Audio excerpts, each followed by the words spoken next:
Conspiracies, government cover-ups, Earth mysteries, monster cryptids. Hospital porters' pride and dignity. Stop the New World Order. Welcome to HPANWO TV and welcome to this, the 108th video called Reply to Comments. That's the video in which I reply to your comments, hence the title. This is the YouTube version. I'll only be answering YouTube comments in this particular video, and this will be uploaded to all my sites.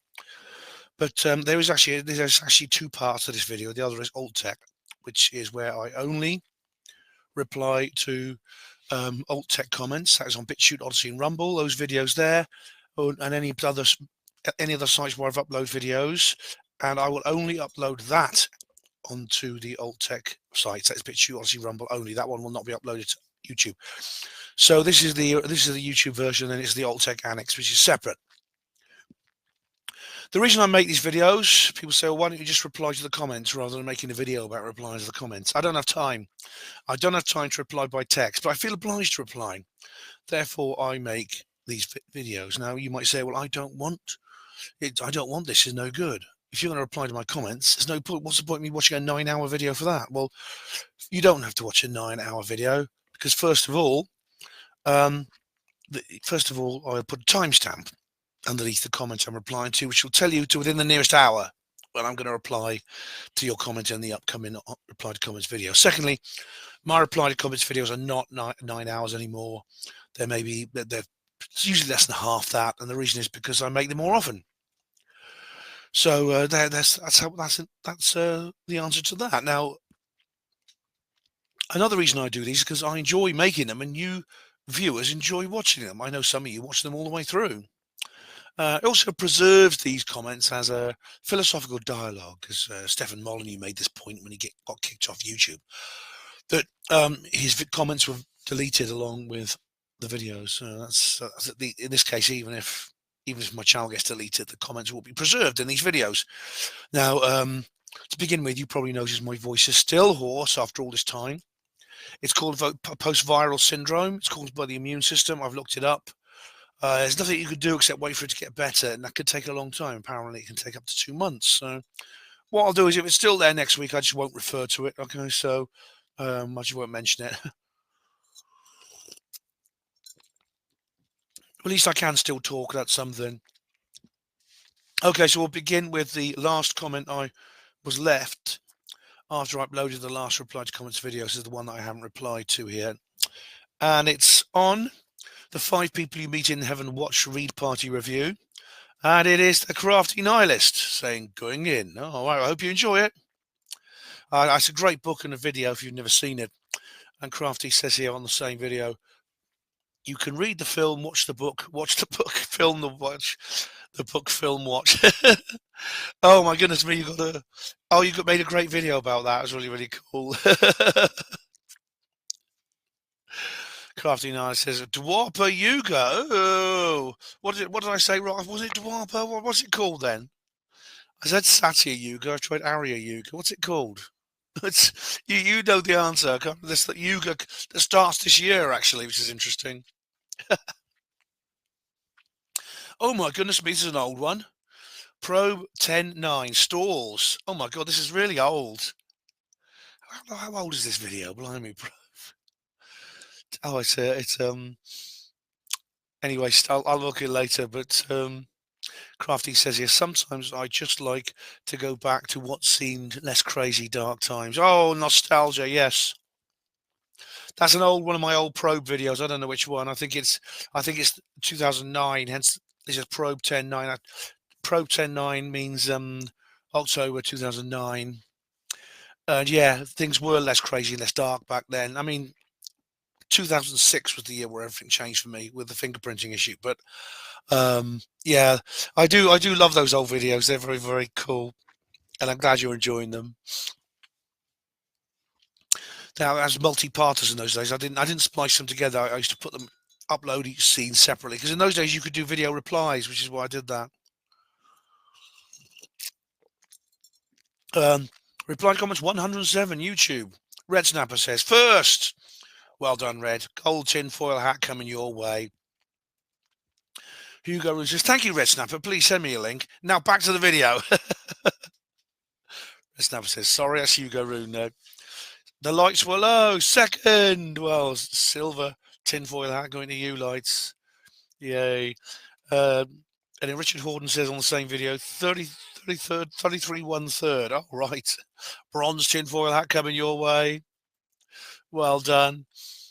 107 YouTube, David Splendid Isolation says here, it turns out the law in the United Kingdom has the right of first refusal. It turns out that the law in the United Kingdom has right of first refusal over purchasing Greenland. This means that the UK has the first dibs on Greenland should it be up for sale. Only if the UK declines to buy, which these days it probably would, can the US put its in its purchase proposal. Right. And Rhiannon Raven says underneath, I think we should have it. I could retire there for the UK summers and keep cool. Oh, yeah, I know you're not a fan of hot weather, are you, Rhiannon? Yeah.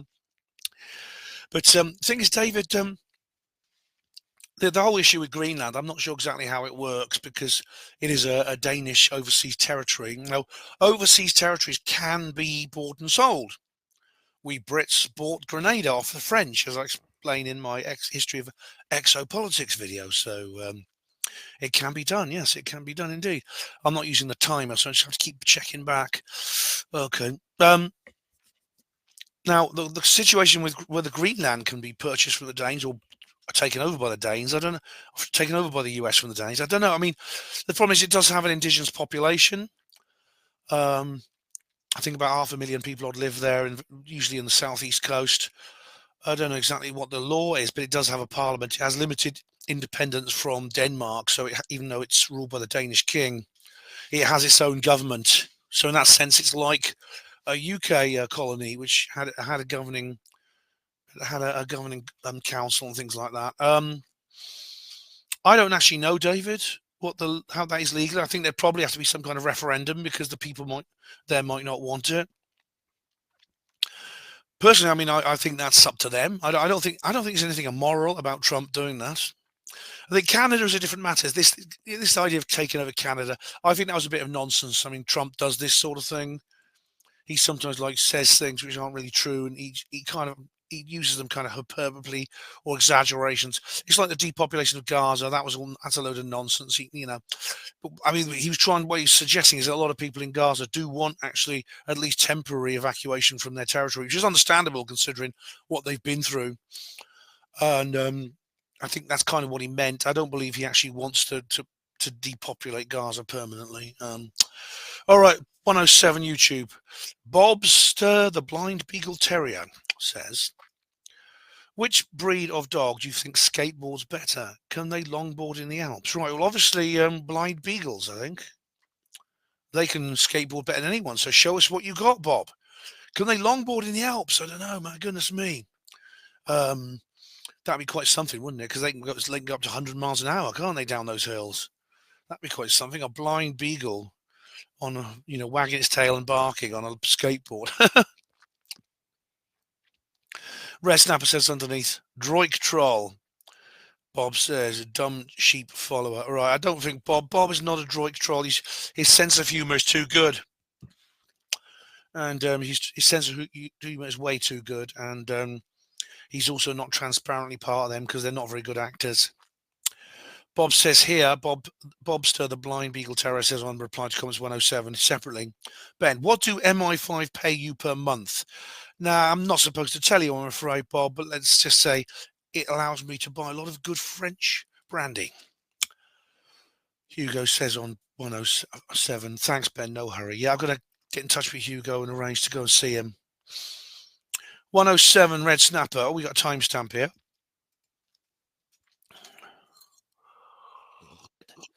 And this is a good thing to talk. Red Snapper, this is a good subject actually for a future video or article or something. So yes, thanks for mentioning that. What was that actually, Red Snapper? Great. I'll look. Oh right, I see what you mean. The Mancha Negra. Yeah, great. I'll look forward to it. A video on La Mancha Negra. Will you be traveling to Venezuela for free research? for field research. I doubt it. Not unless unless somebody pays for me to go. I doubt it. But funny enough, if you're interested, Red Snapper, I did cover La Mancha Negra on this particular radio show. I'll just show it to you. Oh, excuse me. Oh yeah. Program 203. Of Third Rail Radio. It's this one here. You can get it on HPANWO Radio. There's the URL. And it says here, beware black goo on the road, I call it here, you see. So that's what the subjects include. Beware black goo on the road. There you go. So you can look that up now. Here we go. Reply to comments 107 YouTube. 2832. Right, we've got another timestamp. Wow. He says, I don't get that. This posted in May 22. She died in September of that year. She was alive at that point. Yeah. Oh yes. I don't know. Maybe I was making a joke about how she may have died secretly and went there. No. Yeah, I think that's what it was. Now that was referring to my video York, in which there was a stencil of Queen Elizabeth on a wall somewhere in this alleyway, and it said underneath "She's dead." Someone else had written underneath "She's dead," and of course she hadn't by then, because this was actually the May the previous year. I was in York. But I was actually referring to a conspiracy theory. Yeah, it was a conspiracy theory that Queen Elizabeth had died, because this was in May 2021, and of course this was the some people were claiming she's already dead. In fact, I wrote an article saying because she was in hospital a lot and very sick, and I thought maybe they were putting off the announcement of her death for political reasons, because they have done these before with monarchs. I'm quite certain Nelson Mandela died a few months, not just monarchs, but presidents and prime ministers. Nelson Mandela died a few months before it was announced. So did Fidel Castro. They just wait for the right time to tell people. I think they did the same with Prince Philip, because Prince Philip officially died as close to the same time as Stephen Hawking. The difference is when Stephen Hawking died, there was a massive outpouring of public grief. I mean, he was clearly a very popular man, not just in the scientific community, but as a celebrity, as a popular figure. And the streets of Cambridge were lined with mourners. Of course, people didn't give a shit about Prince Philip, could they? When he popped off, very few people gave a damn, and they didn't want the two being compared, so they waited a while before announcing it. There's a timestamp here. Red Snapper says, I know what this is about. I can't wait for Ben in the Desert 2. Oh, nice one, Red. Well, it's coming soon. Yes, Ben in the Desert 2 will come shortly after the next Contact in the Desert conference, just in late May, early June. So stand by for that. Yes, I'm going to be taking my HPANWO TV camera again to that. Reply to comments 107 YouTube. We got a timestamp from Red Snapper again. What's this? He's back. Catastrophic D on Reddit. Right. All the guff in that Reddit post sounds almost word for word from a video game called XCOM UFO Enemy Unknown 1995. If you haven't played it, I recommend you do. Okay, well, look, I'll tell you what. Let's look it up, shall we, Red? Let's look it up. Because you say UFO Enemy Unknown. Will you play it? You can probably get it for free now. I'll just put it here. I'll just Google it. UFO. I'll put you on. I'll put you on screen so you can watch me. Enemy Unknown video game. Here we go. XCOM. That's it. Right. Let's look at Wikipedia. Science fiction fantasy video game. Published 1994. Here we go. The player takes the role of commander of XCOM, an international paramilitary and scientific organization, secretly defending Earth from alien invasion. Yeah. Let's have a look. Wow, looks pretty good. It's not bad for the 90s. Yeah, all right. I've not played it. Can you get it for free? I don't know. Let's have a look. Because it's an old one, isn't it? Steam. Play classic games online. A UFO defense. Consent. What's this? What happens now?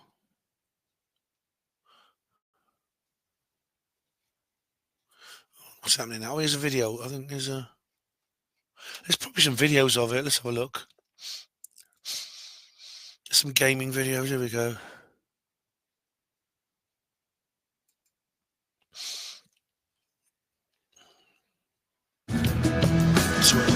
Yeah, yeah. I've not. It's obviously I don't have time to look into this in detail now, but And anyone who comments down below, you can all right, here we go. flop it over. But that's okay. I quite like these old I quite like these old games. You know, they're not sort of like very sophisticated technically, but they're very, very good. They're very, very fun. All right, and David Smith says underneath, if he did a video series of him playing it, I think he might create a new fan base. All right, well, I do have some gaming. I do have a few video game videos, which I didn't put on YouTube, but I put them on Alt Tech. They're originally on Twitch Live. I could do, you never know.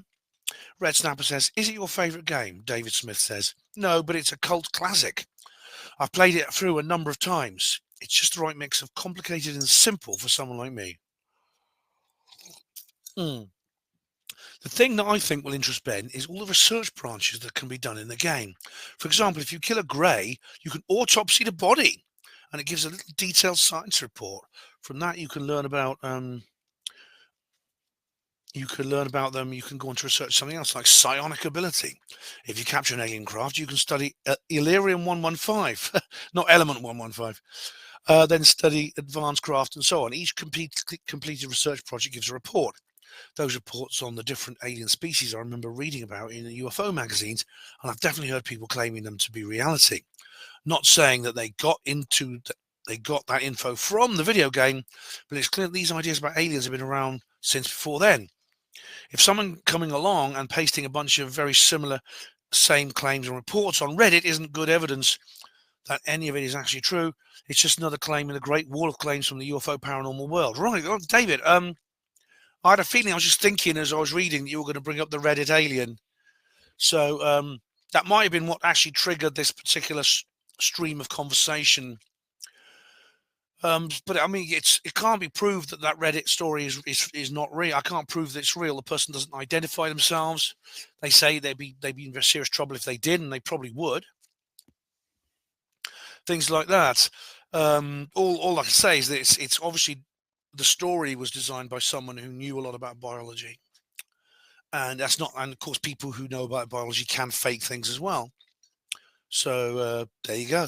It could be that the designer of the computer game did the same.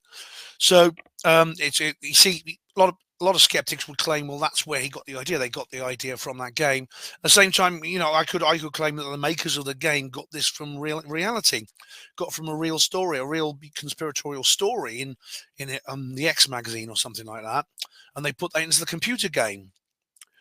And then, of course, then there's a chicken and egg situation. You see the same thing with Close Encounters, because Bill Nye claimed that, and Brian Dunning claimed that the grey aliens in that film were the source of the entire grey alien mythos, and that no one ever saw grey aliens until that film came out. But then Robbie Graham contacted the production designer of that film and asked him where he got the idea for those grey aliens, and he said, I just spoke to somebody who sees them.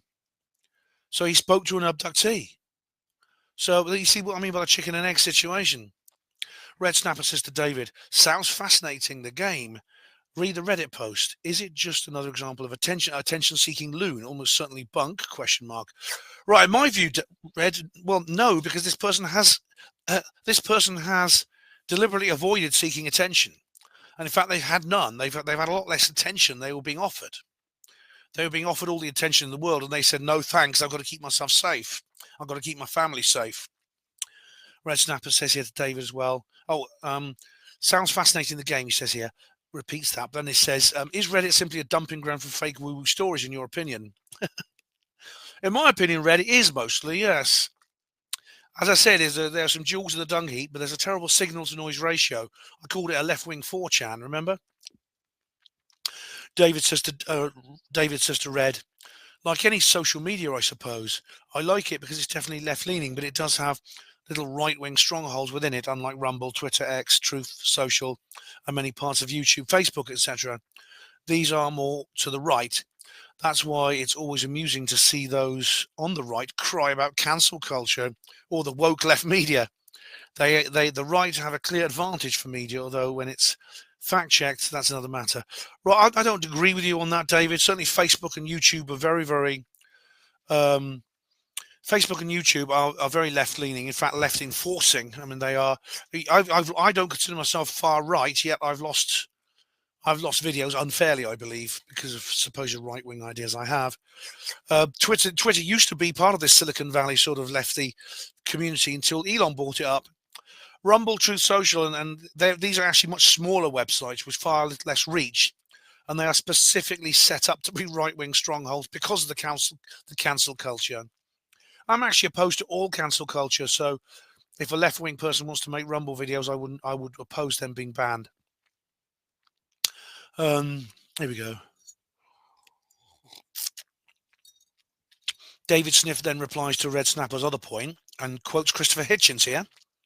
Anything that comes without evidence can be dismissed without evidence. And that's what I say for people who make Clown's Day off claims. Red Snapper says, oh, for some reason my comments aren't showing up. YouTube is annoying. Right, I'm sorry, Red, I'm sorry you've experienced that. Steve Mumley used to accuse me of deleting his comments, which is nonsense. That I found that on other channels myself. I've actually found that on other platforms. The same thing happens to me. And it is literally a bug in YouTube, which they're not bothered about fixing. I suspect they even deliberately let these things happen to certain people. Reply to comments 107 YouTube. Did you ever play the Sim City games? No. I'm not a big gamer. The one game I really play seriously is Dangerous Waters, which I've made a couple of videos of me playing that, actually. They're on Alt-Tech. You can find them on the HPANWO TV blog. Let's just have a look. Hang on a sec. Let's have a look and see if they're there.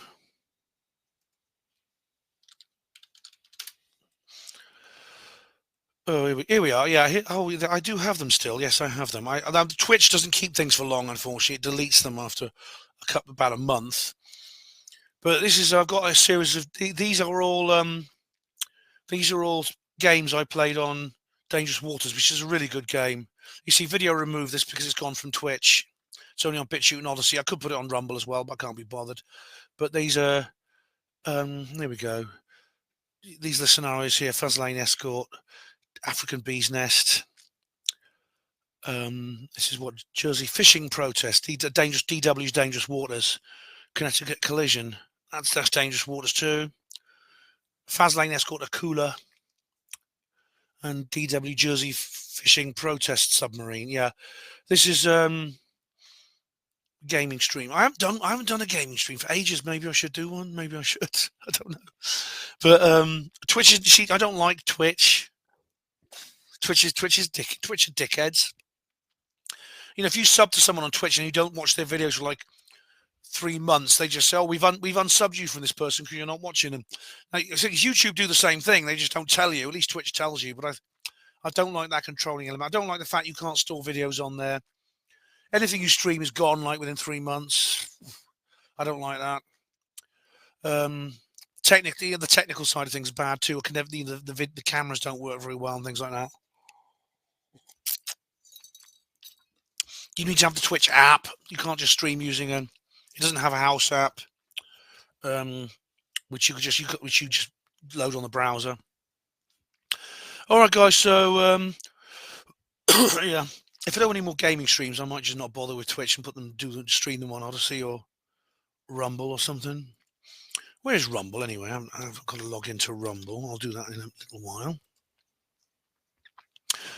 Okay. So what's next? So yeah, so I haven't played SimCity, but those are the games I've played. You can watch me playing those games if you want. Oh, right. Red Snap, I know what this is about. I've got a timestamp. I know what it's about. Reply to comments 107. I don't mind the slurping sounds either. Patrick Patel and I have something in common. Oh, thank you very much. Let's have a look. I go. I've got to keep drinking, especially when my voice is like this. Because it gets much worse when I'm like at work and my voice is dried out. I end up whispering, you know. But Patrick, Patrick, good old Patrick. I think he likes everything I do, but good bless him. And then Red Snapper says, I think this is about Ray Archer. Yeah, it's a timestamp here. Just have a look. No, he was called as old Ray. I don't know what's Ray Archer. He was this guy on the probe videos with a little booklet of words, which he found shapes in the words. Is Ray Archer passed on? Right. I don't know. I mean, he was pretty old back then, actually. When I knew him back then, I mean, he's a lot older than me. I don't know. I think he's pretty old, but he may still be alive. Oh, it's another timestamp from Red Snapper. He just says thanks, which is, let's have a look what this is.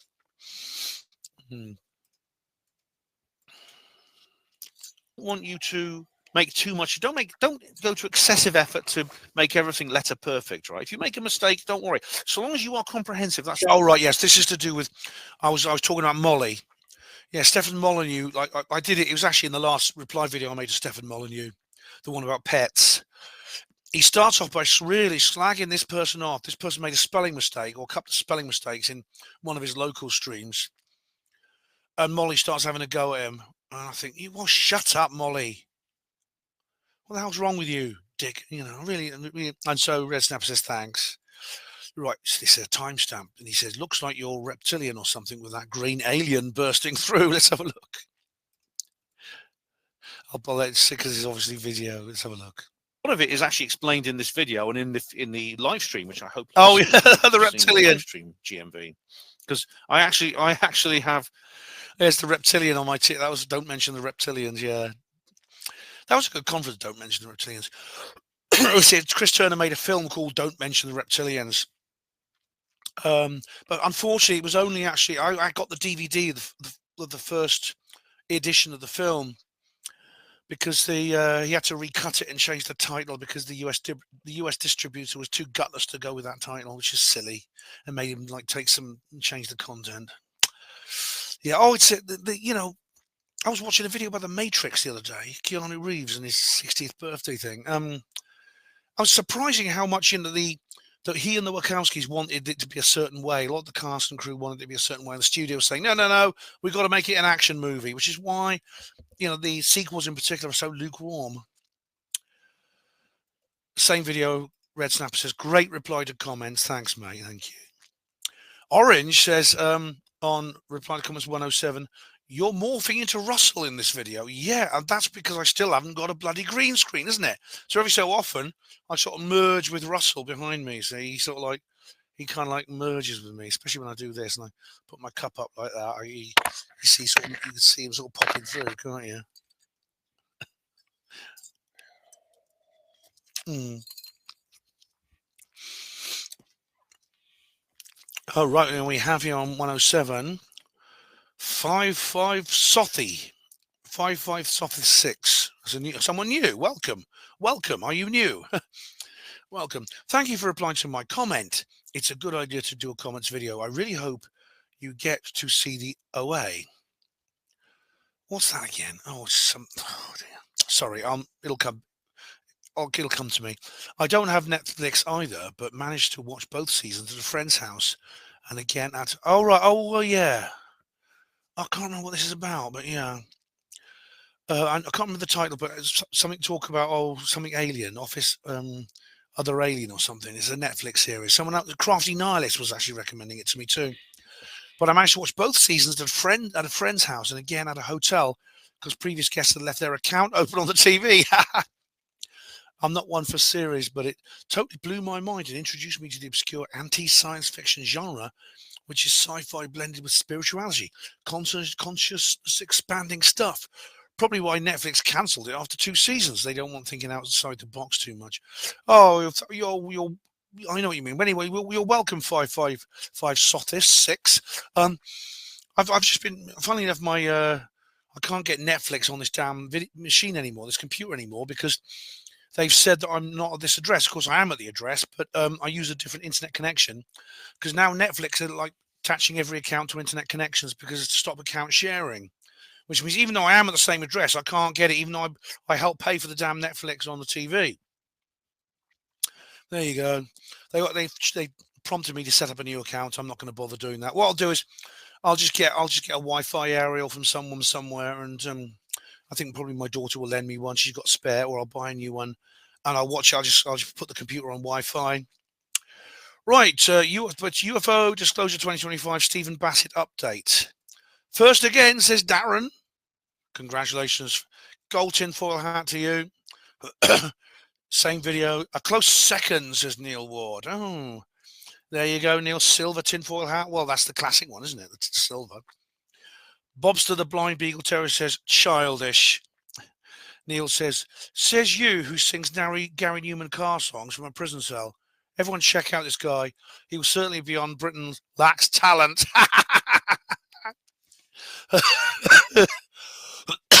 Nice one, Neil. Well done. Great rejoinder. Bobster says, hey, you believe anything, Ben? This is on Steve Bassett. No, I don't, Bobster. I don't believe the earth is flat. I don't believe Alex Jones is Bill Hicks. I don't believe that Lee Hamilton is Barack Obama's son. People often say I believe anything. I mean, of all the people you could accuse of that, I consider myself one of the more discerning woo-woos in existence, actually. I've often been attacked by people because I don't believe a certain thing. UFO Disclosure 2025 Stephen Bassett update. DJ B2 says, fourth and no hat. Sad face. Well, you get a mention in dispatches, DJ. DJ says on Stephen Bassett, lol. All right. I don't know why that's funny, but there you go. If you find that funny. The whole video's funny. Any particular part of the video? And we have on the Steve Bassett video, of course, the one and only Steve mumbling. And when my voice is like this, when I've got this sore throat, I can do the Steve mumbling voice better. In 10 years, it will be UFO Disclosure 2035 Steve Bassett update. Lol, it's coming, honest, Governor. And David Smith said underneath, any day now, Steve. Well, it's funny you should say that, Steve and Dave. But it's funny you should say that. But, I used to be a bit like you. I used to think, well, it's always 3 months after you speak to Steve Bassett. And it has been since 2005. But you know what? Things have changed. Things have changed, and literally, we are in a very different position than we are in 2005. I mean, Steve has been doing this for as long as Greer. He started in the 90s, and in my view, I consider him a far superior in almost every way person to Greer in terms of conspiratorial ufologists. But I think I think he'll see it in his lifetime. I want him to. I really do. And he's not young, Steve. Was he 78, 79? But I think he's going to see it in his lifetime.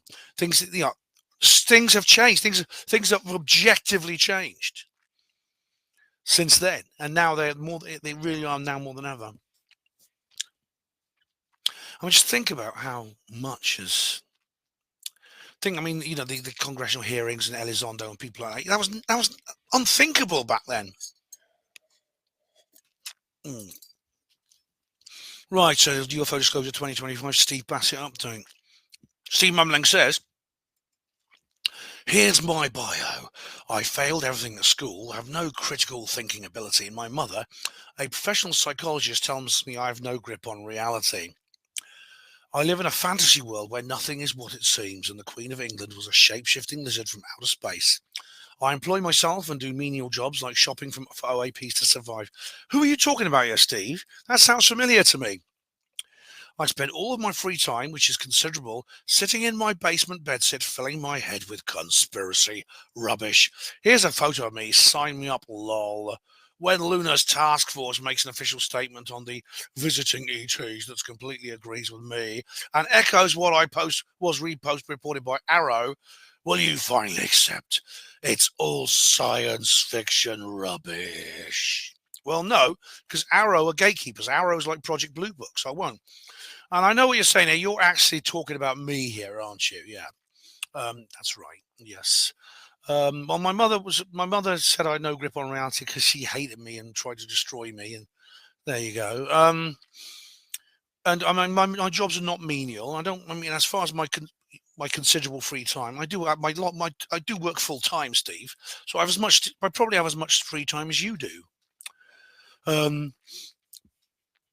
It's a matter of opinion whether what I fill my head with in this. It's not actually a basement. It's actually a ground floor flat. It is sort of like a basement on one side because it has like an alleyway running around the back, and there's like a wall, a ha-ha wall, and then the other side's higher, the ground's higher on the other side. So it's because it's built into the side of a hill, but it's not a basement flat. It's not a basement bedsit. It is a bedsit. In other words, I share it with other people. It's not my own place, which is fine. This room is my own.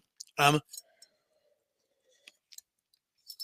don't put out photos regularly. The Queen of England was a shape-shifting lizard from outer space. No, she was from a parallel universe. And I don't think, you may think it's a fantasy. I don't. David Splendid Isolation says, I think you better move out of your mum's basement and be more like Ben then, Steve. Thanks, David. What's more, this bedsit is nothing to do with my mother. She's never lived here. She doesn't own it. It's owned by a guy, by somebody called Guy, as you know, because he's the one who drops Heineck the cat off. Do you remember? His name's Guy. It's something to do with my mum. Steve says, I should be. He's my role model. I knew it, Steve. I knew it deep down. Yes, that's right, isn't it? Yeah. Jake Yorkman says, leave our Ben alone. If most people are all like Ben, the world will be a much better place. It's crazy how much time you waste on Ben. Someone you could constantly talk rubbish about. You're obsessed. Oh, Jake, thank you very much. I'm touched. I really am. Thank you. That's much appreciated. And Steve Mumling says, I rarely look at his rubbish these days. Well, you've left two. I look at yours, and you've left 2 comments on my video. This is good. So, 3 is another one here. Same video, Steve Mumbling. The Salas nonsense is precisely that. The flying saucer shooting at the nuclear missile, rubbish, was very obviously lens flare caused by the sun. Salas claimed he was abducted by aliens in the 90s. He tells the Standard of being floated through the bedroom wall and taken onto an ET craft, FFS. Nothing ET related happened at Malmstrom at AFB. Right. You've been watching that silly thing with Brian Dunning, haven't you? The UFO documentary they don't want you to see. I've reviewed that, if you remember. I did a review of that pathetic rubbish. As it happened, it's described in great detail about what happened that day. In many, many other places, the news reports actually do not dismiss the idea that there was something strange happened there. We also have, as far as the shooting down incident occurred, you may know that Major Mansman, Bob Jacobs' boss, he's the one who said, Dr. Jacobs, you are not to speak of this ever again. And Jacobs said, yes, sir, of course. But then nowadays, though, Major Mansman has come out and is backing him up. He's actually said, no, it wasn't lens flare caused by the sun.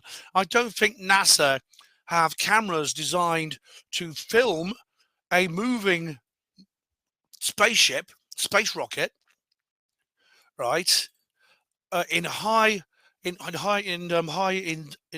upper atmosphere, close to orbital altitudes, which don't take into account lens flare caused by the sun. This wasn't your standard Polaroid, mate. This was a special camera.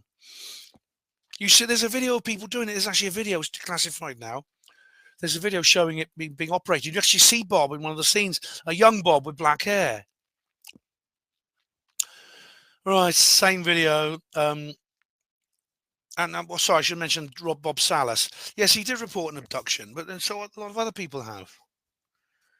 What happened at Malmstrom is very concerning. Indeed, it's echoed by things that have happened at other nuclear bases, like the one in Ukraine. That was different because they almost launched the missiles. Right, and same video, Steve Bassett. Same video here, Steve Bassett update. Bobster, the blind beagle terrier, says, 2 silly billies talking about talking about sending W nuclear rocket to the moon, but unable to send 8 men to that thing in 1969.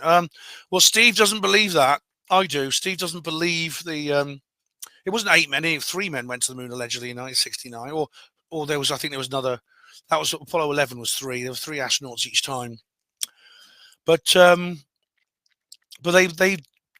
were gonna. There was a plan to detonate a nuclear bomb on the moon. And it's insane. And I know some people disagree, but I heard rumors that Bob Jacobs' experiment was connected to that. Steve says otherwise. But they did. I mean, it was abandoned, luckily. But yeah. So, I mean, I don't see what the contradiction is here. Same video. Bobster the Blind Beagle Terrier says, "You are funny, Ben, but you are mad." Lots of A's and D's in that. Well, I'm glad you find me funny, at least, Bob. I think you're funny too. Same video, Red Snapper. Are you aware of the Swedish ghost rockets? If so, what do you think it was? Right, good question. The Swedish ghost rockets. Now, this is one of the earliest actual formal UFO reports ever made. It began in 1930 in Sweden, hence the name. The Swedish Army Air Corps actually deployed they actually took off. They sent planes up to investigate. This is the first ever reported instance involving an aerial interception. So they scrambled planes to go up. And so to investigate. Now, this is, they call these things ghost rockets. There's a guy called Klaus Svan who's done a big study of these. This is before the term flying saucer UFO, even Foo Fighter, had been coined. So they just called them ghost rockets. But the reports are surprisingly similar to modern reports. I mean, there's no real difference. They talked about lights that moved around, the 5 observables, strange shaped craft without wings, without rotors, without envelopes. Just they seem to be able to levitate without any means of lift and travel very fast indeed. 5 observables, like I said. Really, really interesting. That Crafty Nihilist said, first from the 5th dimension. All right, Crafty, you get it. I'll give you a 5th dimensional, not a gold tinfoil hat, a tinfoil hat made from plasma or a Bose-Einstein condensate. How about that? Right, Ben Emlyn Jones live at Bufog 2025. First, says Red Snapper. Well done, Red. I'm getting nearly through an hour, I think. Oh, no, 42 minutes. Well done, Red. Gold tinfoil hat on its way. And DJ B2 gets the silver tinfoil hat. Yay, well done. Bob's to the Blind Beagle Terrace says on Bufog, what size bra do you wear, Ben? 44 triple D. No, I just let them swing, mate. I just let them swing. What size do you wear? Bobster says, your audience are all drunk. Right. Well, one of them was, I think. But I won't say who that is. But we aren't, you know, you could buy alcoholic beverages at the bar. I don't mind. A Red Snapper says, I had just 1 point this evening, actually. Well, you know, Red, I think Bobster is actually referring to the people in the audience, the live audience. Although, you know, Red Snapper, yeah, he may be referring to people watching my videos. I know some people have drinks when they're watching my videos, which is fine with me. I often drink alcohol when I'm watching certain videos, or not every day. Otherwise, I'd be dead, as Alan Partridge says. And Red Snap says, oh, you mean his audience in Birmingham?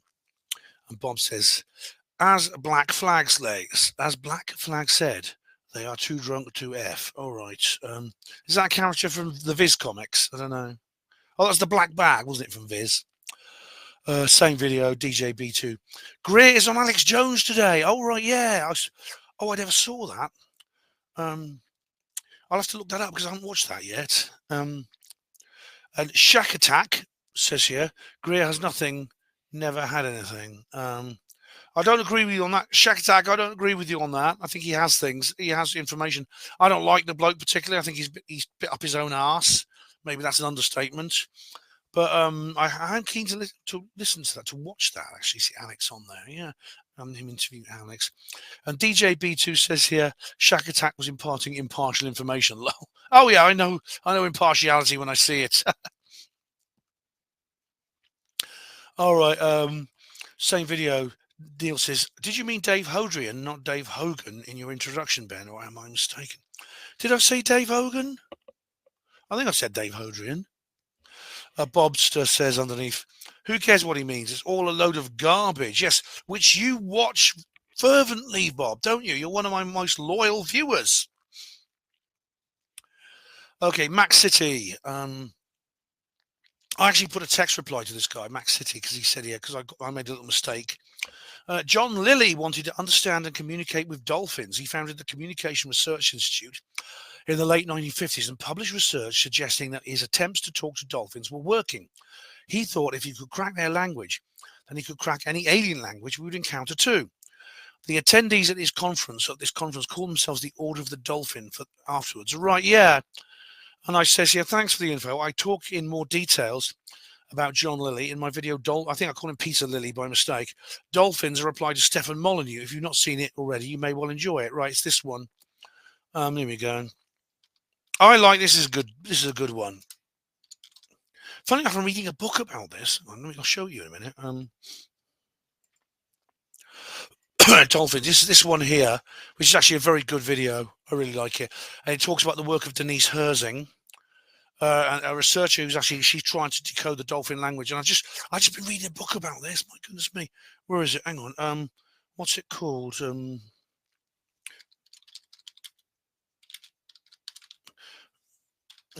just trying to see if I can find it. Oh no.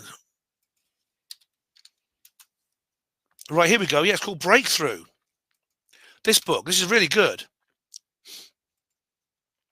I'm only halfway through it, but this is bloody good, this book. Breakthrough from Michael C. Grumley. Not Richard C. Grumley. Michael C. Grumley, that's it. Breakthrough boy. There's some reviews here. There's some reviews here. You can read of it. Michael C. Grumley. This is why I bought it on Amazon. And it's literally about that. It's about they managed to decode. They actually decode. Here we are. Michael C. Grumley. They actually decode the dolphins' languages. This is actually part of a series. I think he's written more. Let's have a look. Oh, he's written a whole look. You see, Breakthrough Book 4, Breakthrough Book 2. He's written a whole series of books here. Breakthrough Book 3. Wow. Yeah, so I do recommend that book. Maybe a watch party's not a bad idea for that book. Yeah, but it's about that. It's about the decoding of the dolphin languages. And you see, it's, as Denise Herzing says, they possibly do have like a spoken communication, just like we do. Paranormal Britain says on Bufog, excellent talk, Ben. I love the Hitchhiker's Guide to the Galaxy reference. The Hitchhikers has loads of those. Have you read anything by Joe McMoneagle? No, but I have. No, but I've heard of Joe McMoneagle. I've heard some of his lectures. I watched his interview with John Ronson a long time ago. Paranormal Britain says he's on Jesse Michaels' channel talking about how he remotely viewed Mars 1 million years ago, and the information is fascinating. Is he? Because Jesse Michaels' stuff is good. Jesse Michaels' channel is bloody brilliant. Yeah, he's interviewed some really interesting people. He hasn't had me on yet, but I hope he does. American Alchemy, yeah.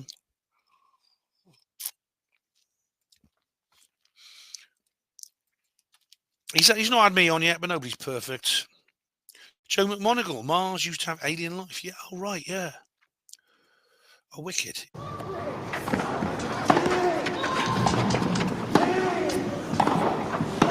Did you get the picture? Yeah. And Paranormal Britain, he's on Jesse Michaels' show. Yeah, thank you very much, Paranormal Britain. I will do. And the same video, Graham the Gardener. Hello, Graham. How are you? Great stuff, Ben. Great to see you on the YouTube. Thanks, Graham. I actually met a couple of HPANWO TV viewers were there, actually, which is great. And we have here Gary Robinson says on Bufog, looking sharp, mate, but tuck that bloody shirt in. Oh, dear we go. A Jam Noise says, you finally told him. Well done, Gary. You had lots to say about Ben. But yeah, my shirt was hanging out. I must remember to do that. I did that other bloody Richard D. Hall trial as well. There you go, though. But anyway, thanks, mate. Thanks. It's just more comfortable to have it hanging out. That's the thing. Gary says at 10:38. This is on Bufog again. reptilian embryos and whatever's in that box. There's no prizes, but you may. All right, what's this? Oh, hang on, I've got to go back onto there. Okay, here we go. 10:38. Isn't that the sleeve from Outer Space by the Prodigy? Let's have a look. It's not. No, it's not. Minutes of the UFO, of course. It's not. It's a picture of the Carl G. Jansky Very Large Array, and I inserted, of course, the flying saucer at the top. But that's I just found it. It's like stock. It's a stock image I found online. It's in a public domain image of the telescopes. Let me just look that up a minute. Hang on, let me just look it up.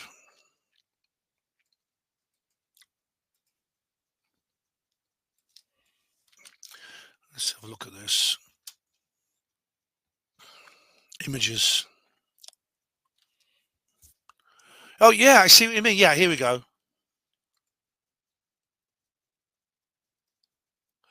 Here it is. There we go. It's actually not the same. It's very similar. That's what it looks like, the array. So yeah, it's actually not the image, but it's based on it. It's based on the same view. So yeah. Bobster, the Blind Beagle Terror, says on Bufog 2025, Ben, the only human life in the universe is on our planet. Earth is special. There is no. Hang on, I've got to let's get the tag back on my clipboard. Pardon me.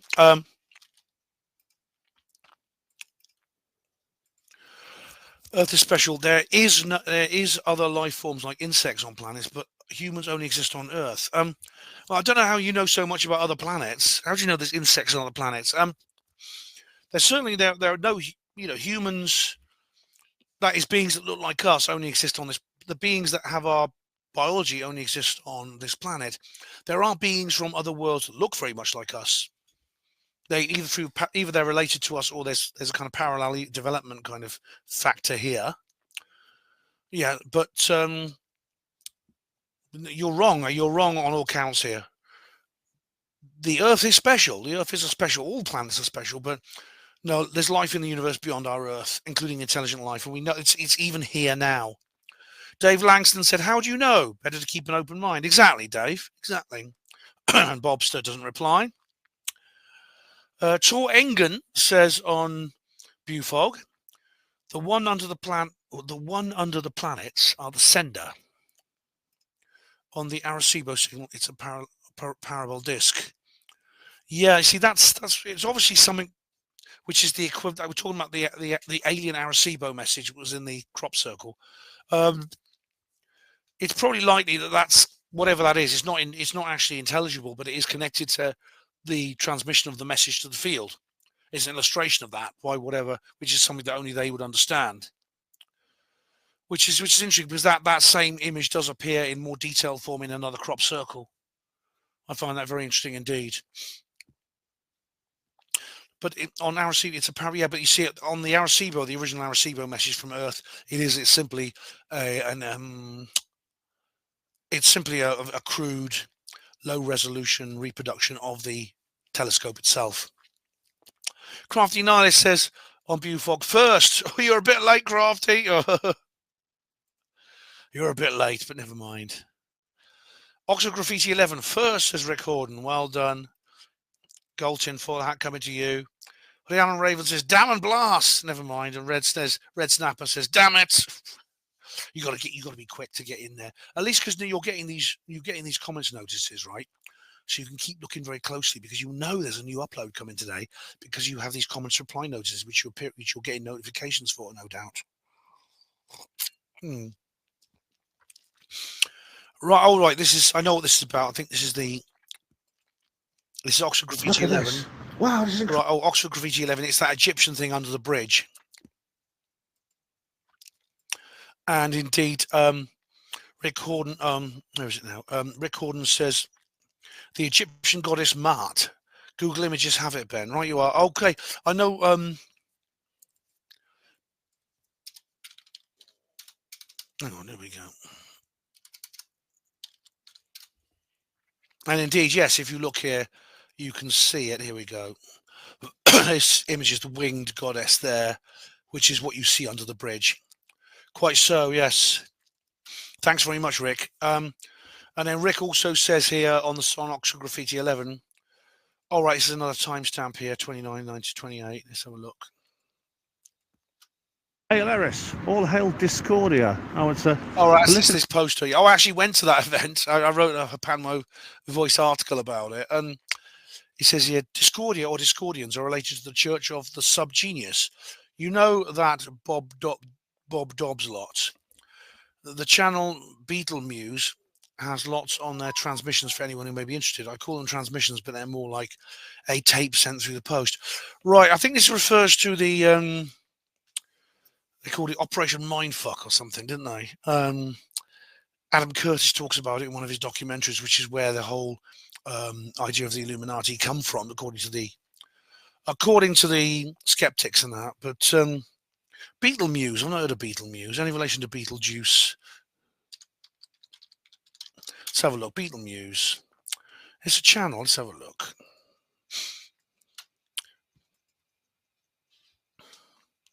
Oh, right, yeah. I think it looks like music.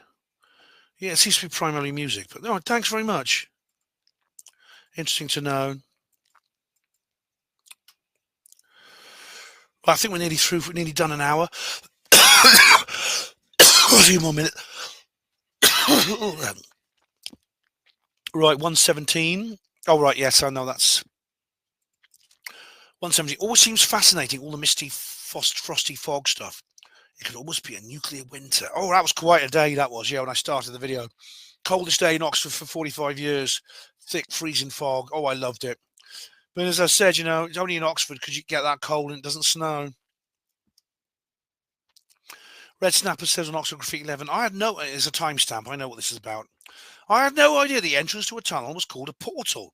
Every day is a school day. It is when you watch this channel, Red Snapper, without the dickhead teachers trying to warp your mind.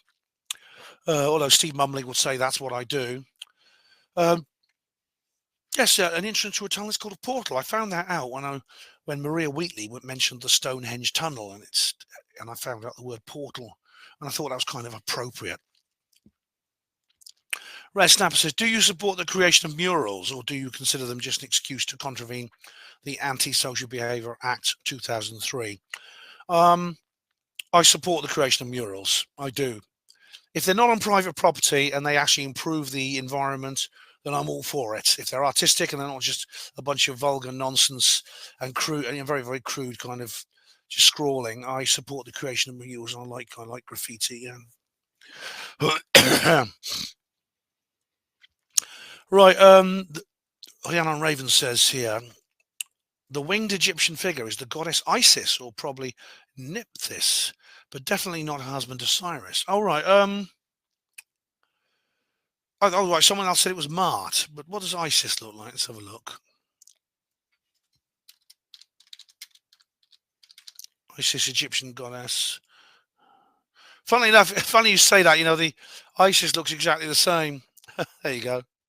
Maybe it's just two names for the same goddess in different kind of eras of the Egyptian world.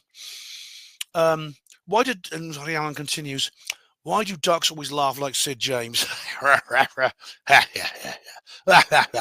Dignity statement stories. You'd have to listen to the gas spanner to get that. More of these local musings, please. They will be a priceless reference works for the folk art historians of the future. Thanks, Leon. And that's why I do them, is to preserve them, you see, to preserve the whole thing. Oxford Graffiti 1105. I don't think it was for the Six Nations, as that was a football mural. All right, I know that's the Come On England thing. It could have been just because the Six Nations, they decided to put it back. I know it's a football-based mural, but just simply it may have inspired them to put it back. I don't know. I know it was a football one. It was actually originally created for the World Cup. Oxford Graffiti 11, Red Snapper. Do you believe the Trojan War happened? I've got no reason to disbelieve it. I know that there was oh, I know what you're talking about. You're talking about the horse of Troy, the wooden horse. Yeah, I'm sure it happened. Whether the story of the wooden horse is actually true or not, I don't know. And it was written about by Virgil in the Aeneid. Anyone who watches Red Dwarf knows that Lister likes the comic book version. But you know, Troy is a real place, and there's no reason to think it was so close to Athens. There's no reason to think that it did not get on Athens' nerves at some point, and there was some kind of skirmish, definitely. Right, Crafty Nine said first on Oxford Graffiti 11. Oh, Crafty, you're really pushing it here. You know that you're pushing it. First, it's Crafty puts first even when she's done like he or she's done like the 50th, because the Crafty Nine is just two people. Right, 1835. Right, 1835 is a year, but it's also a timestamp on this video. Let's have a look. Like cars, of course, is a big tradition here. So, Alex, the seal. Oh, right. Oh, you know who that is, right? Yes, right. That was this figure here. As you might remember when you've watched the last video.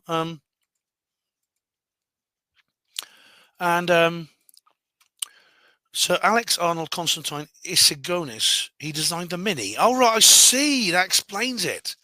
Because it's all about the local history, isn't it? Yeah. I have to go back to that. I'll have to go back to that subway because I bet there's more things there. 26, 24. Here we go. Looks like Iron Maiden the Trooper. Freedom fighters. Oh, yes. It does, doesn't it? Yeah.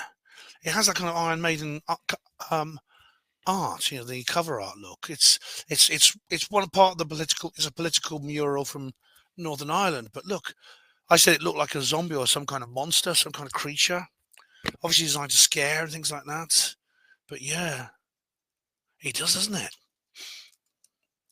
Lots of references to album covers, doesn't it? Yeah. Let's have a look.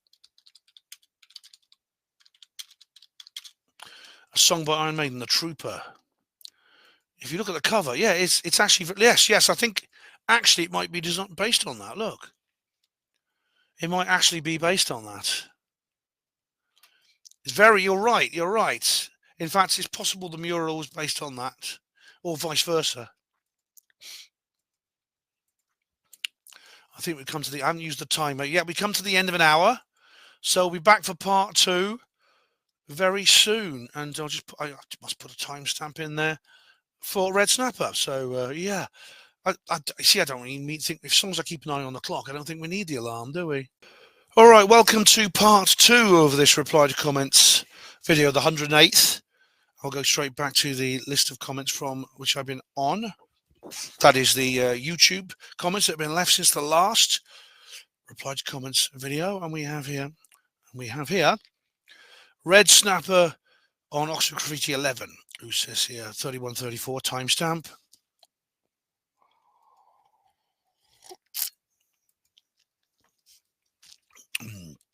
If it'll open. There is like a big division now between what you might call the woke new age and the kind of anti-woke new age. Right, yes. This refers to... So, yeah, some of them invited... This refers, right, yes. I take it, do you take a side in the woke, anti-woke new age? Yes, I do. I don't actually consider myself a new ager.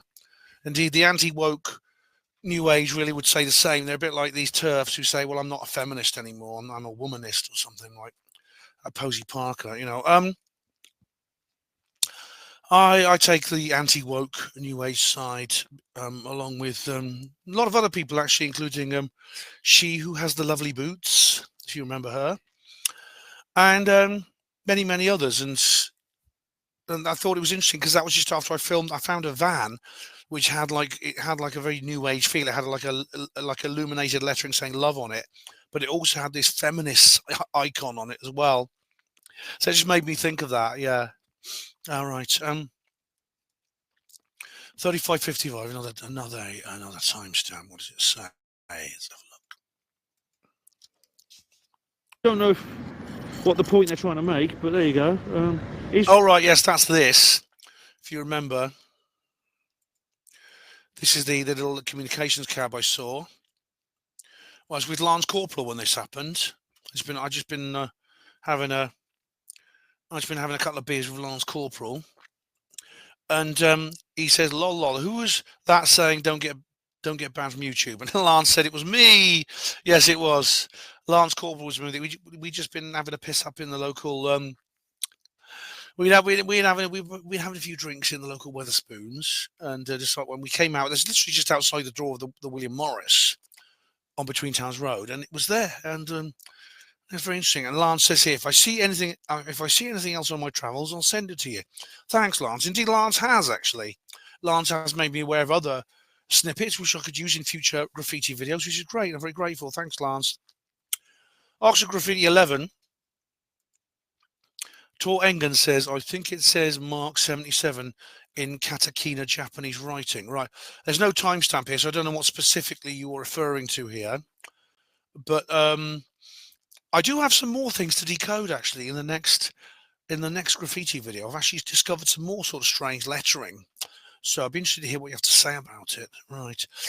55 Sothis 6 said, the Egyptian, on the same video, the Egyptian mural was utterly fab. I wonder who painted it.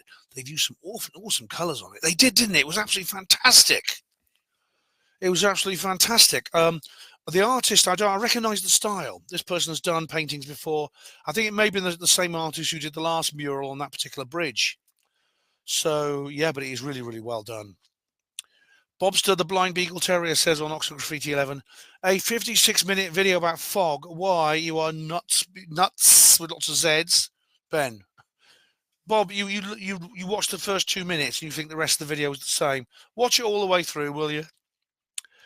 The Red Snapper says on Oxford Graffiti 11, good video, nice one, documenting this stuff. Thanks very much, Red Snapper, much appreciated. I'm glad you enjoyed it. Red Snapper says 301. All right, I know what this is, I think.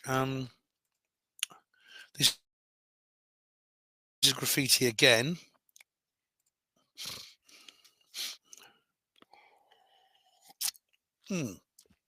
Signal relay or signal amplifier for the machine I just showed you. Oh, that's the tripod thing, yeah. Yeah, oh yeah, that's right. That's Jeff Wayne's musical version of War of the Worlds. Is it your favorite ever space opera thingy? It's pretty good, I think. I think it's a good track, indeed, and it's a good story, interesting story. It's the original Alien Invasion movie, isn't it?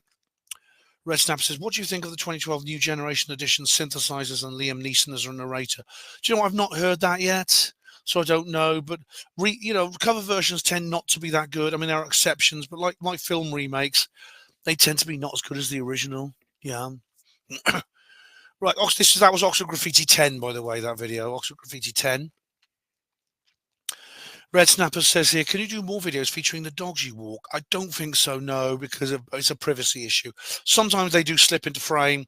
I used to edit them out. I don't really see the point now. But I think it's a privacy issue. It's blending the personal and professional, which, as you know, has got me into an awful lot of trouble in the past. You know, I have trolls poised ready to smear my name at every opportunity. I don't want to give them the satisfaction of making it easy for them. So, yeah. Definitely. Oxford Graffiti 10 again, Red Snapper. Great video. You do well to document this stuff.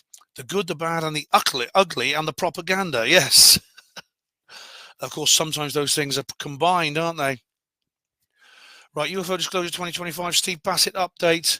Anthony Tester says, you're not going to see this shit from Trump unless you get hold of his dirty diapers. It ain't going to happen. Oh, ye of little faith, Anthony, in the previous video to this one, the one I did in the new year, I called it UFO Disclosure 2025, the Disclosure President, because there was no question mark on it. I think you're wrong, and you're going to find out you're wrong. And a lot of people disagree with me about Trump on lots of things, but I can assure you, right? I can assure you that if at the end of 4 years, right, that this planet has not got an awful lot better, I don't know how much better, but if it hasn't got considerably better, I will hold up my hands and say it was wrong. I was wrong. But I don't think I'm going to be. I think you're going to be doing that to me. I know Trump has suffered a defeat today. There's this Wisconsin not Wisconsin. I couldn't say it when I'm drunk. Good, crafty. But with Wisconsin. Which is the state where they've just elected the new Supreme Court judge, and it's one of the Dems. It's one of the one, and the rival to her was being funded by Elon. Elon was funding his campaign to become the state Supreme Court judge, and this other woman won. This Democrat woman won instead. It's just been in the news. So it doesn't always go Trump's way. I mean, and we've seen this with the executive order for the federal declassification order. There's been setbacks, and there's going to be more setbacks. And he's not perfect. Trump will make mistakes. I don't think he should be. I don't think he should be taking Israel's side in this conflict, because he's currently like threatening Iran with bombing and things like that. He shouldn't be doing that. And if he does that, it'll be a terrible blunder on his part.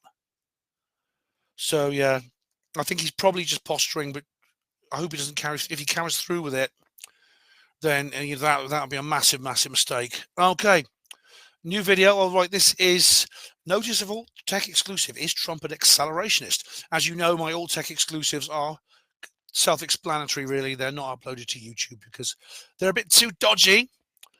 And this one was, but I do put a humorous notice on YouTube. And Hatchie says, "Yo, love you, Ben." Oh, Hatchie, thank you very much. Love you too. Thanks for watching the Fockham Hall Radio the other night. I saw you in the chat there, along with DJ B2 and a lot of other people. Same video, nothing as it seems, says, funnily enough, I thought of Agent Ryn today. The storm chasers are in Mississippi today, and I thought, who do I know from that area of the county, the country? Ryn McKaylis. Be ready to go into the safety shelter, Mr. Jones. All right. I won't tell you. I won't tell you where Ryn lives. She lives, but it's in one of the sort of Dixieland states. But I won't say which one it is. But she lives. You can tell, but she has this kind of accent, a very unusual accent. Yeah. But yeah, they do have tornadoes, don't they? And sometimes they take you off to the land of Oz, which I think Ryn would like. Actually, she'd like it there. I know I would. DJ CP2 says on the same video, third, lol. Well, you were the first, mate. You could have the bronze tin foil if you like, but you can have the you could have the gold. A DJ says, good, you're questioning it. Oh, I try to, DJ. I try to. Right. Lance Corporal says you should add a link to the description, and I explained how you even links in the description box would be a bit too dodgy, and I actually did share it with him on Discord. But I do put like hints using language. I just put it in written language. I say this is the channel you need to go to, while not making it a URL. But I can't put a link, not for alt tech stuff, not on YouTube. Right, Melvin Sherman has posted. Right, this is on the alt tech exclusive. Is Trump an accelerationist? Right, you got there's a whole load of URLs here. There were like 4 YouTube links here. So I mean 5 actually, because yeah, there's 6 YouTube links. Melvin, I can't go clicking all these things. Anyway, yeah, I'm guessing this is Sticks, Hex, and Hammer. But he says here, I'll just read what you say here. Sticks is a guy that, unlike Dave Cullen, he does believe in aliens in concept. In that, to him, the idea of the universe, aka Big Bang, can create other galaxy, solar system, and so on. And we are the only one. Never makes sense to some like Sticks. I get what you're saying. Yes, you're saying Sticks believes in aliens as a concept, but Dave doesn't. I think even Dave, if you push Dave Cullen into a corner, he would probably say there may be aliens out there, but considering the size of the universe, even the most hardened skeptics say that it probably is intelligent life somewhere out in the universe, because the universe is so huge. In fact, it may well be infinite in size. In an infinite universe, everything physically possible will happen at some point. But unlike Sticks is actually open to the idea that actually that it could be the aliens have already found us and they're already here. Whereas Dave isn't. He's a UFO skeptic. And I made a video actually replying to him. Melvin says, if you said, I believe alien, Sticks would say, yes, Ben, I am with you. I do believe in alien. I think he would, Melvin. Yes, I think he would. But if you said something like, oh, alien was one who built pyramid, he would go, WTF are you talk about Ben? It makes no sense. Is same with Atlantis. I think probably, yeah, he'd be more skeptical than me, Melvin. He would be much more skeptical than me when it comes to like woo-woo stuff. Yeah. Even though he is a Satanist, a nice Satanist. He would say yes, and same with Atlantis. He would say, yes, Ben, I believe Atlantis is real, or it might exist, but not name as Atlantis. But if you say Atlantis was like that Disney movie or Aquaman, he would go, what, it make no logic sense, are you high? Yeah, I get what you're saying. I love the Disney Atlantis movie. I think it's great. I think it's the best one. It's very unusual for Disney. It's more like one of these old 60s kind of like adventure stories. There are no animals in it. It's all humans. And it's really funny. It's probably one of the most adult Disney movies, actually. Certainly in terms of the animated movies from Disney. It's really, really good. But, I don't believe that is literally true. Also, the civilization we call it, which is known by the Platonic myth as Atlantis, which is what the ancient Greeks called it, may well not have called itself that. It may have given itself another name. The people who lived there probably spoke a different language. In fact, they actually create an artificial language for the characters to speak in the movie. And they subtitle it. So yeah, my guess is that they would have another name. Indeed, it's given different names by different cultures around the world. It's Atlantis in one place. It's like Zaraleli in another. It's Cantreva in another. It's the same. They're talking about the same thing, but they give it different names according to the culture that actually created the myth, not the name of the actual society. I'll just click some of these URLs now and see where they take us, what YouTube videos they take me to. It sticks. All right, YouTube, time for yet another occult video. I promised one on the topic of it. Very young sticks. This must be one of his old ones. Yes, from 10 years ago, Atlantis and Atlantean lore. Let's click this one. You watching the old Sticks X-Number videos? All right, everyone. The U.S. Navy has come out to address certain relatively well-known... yes, I actually reviewed this one, I think, Melvin, if I remember rightly. I reviewed it in one of my UFO disclosure videos. Oh my goodness me! It's an old girly Sticks. Oh my god! It's from 12 years ago. The Ancient Alien Hypothesis. I have not seen this one. I'll have to watch it. Goodness me, he looks... Hey, sorry, that's a bit dodgy. That's a bit dodgy, but he does, doesn't he? He looks a little bit effeminate there. It's because he didn't have the beard. Oh dear. Sorry, Sticks. I don't mean to be rude. And now we have this one. I'm glad you're into Sticks Hexenhammer because I like him. All right, everyone, it's disclosure time for like the 20. All right, I know this video, and I even put a comment on here. I think I might put it on Odyssey or BitChute, but I did reply to Sticks there. And there's this one. I've reviewed that video you're talking about there. Welcome. Musk alien skepticism ups. All right, Titor. Not John Titor, the time traveler. No, right. EOR army, an army that is building itself up, workers, friends, etc. Just like he. All right, I'll have to watch this later. I think, man. I'll watch it later. And there's one more here from Melvin. Oh, Sticks again. All right, YouTube. This isn't part of the occult. Oh, why exopolitics? Why extraterrestrials have not paid us a visit from 9 years ago? Right. I see. Well, that clarifies Sticks' position there, Melvin. And obviously I disagree with him. And I've got a feeling he's got in that video that's from 9 years ago. It's a young Sticks again. He's probably going to make the point that he made in more recent videos, and I will have a watch, but I will probably disagree with him again. And how are we going for time? 16 minutes in. Okay, and now we have here the original Dwarn boy, who says here on UFO Disclosure 2025 Stephen Bassett update. I don't need those that think they are in control to tell me what's happening. If they do disclose anything, I wouldn't believe it anyway. They lie all the time. Why would I tell the truth about this subject? Right.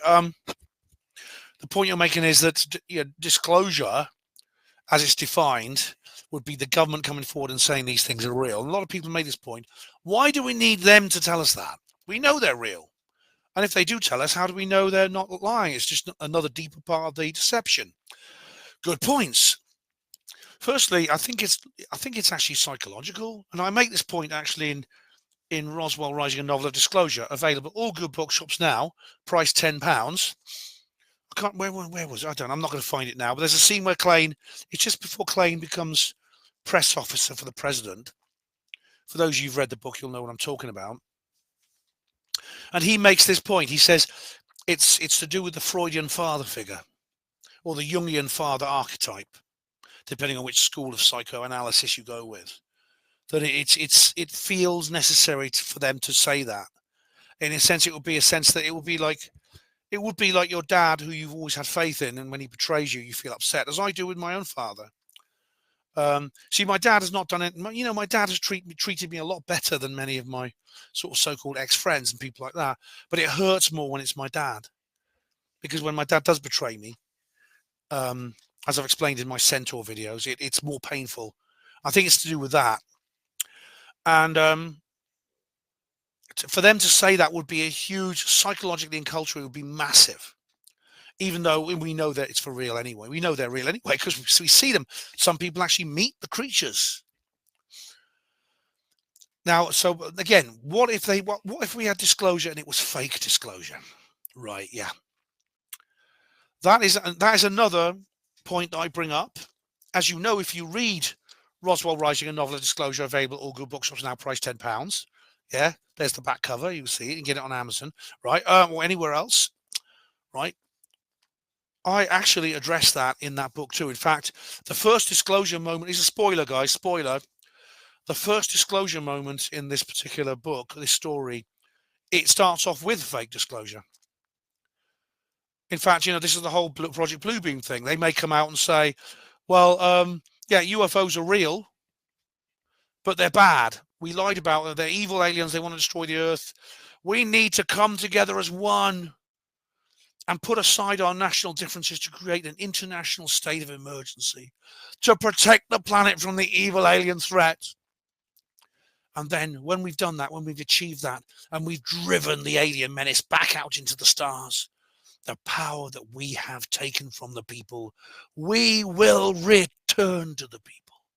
Honest, cross your heart, hope to die, etc. Okay, and I recommend a video here if you don't want to, if you're not a reading type of person. Some people are not. Where is it? Here we go. I do recommend this video here. Can you see it? Oh, I'll just put myself on the sheet. It helps you put on screen share, Ben. There we go. Alien invasion this week. Several others. UFO Melee live stream. Where is it? There's one for Steve Mumbling. Here we go. Space Force, a reply to Steve Mumbling. There you go. That's a good one. That's a good one. So I do cover this in videos as well. But yeah, I mean, we have to be on our guard for that. And I explain in more detail in this book and in the videos. Right. Reply to comments 107 YouTube. And we have here David Smith, who says here, it's guff until proven otherwise. Clowns day or fallacy. It's guff until proven otherwise. So what you're saying is that everything non-woo-woo wins by default. It wins by default based on what principle? Or maybe you're going to explain. David Smith says here, this is how a skeptic prevents themselves from believing in 1, harmful things, like send me the release fee for your gold, and 2, contradicting things like belief in multiple God claims, all of which claim to be the one true God.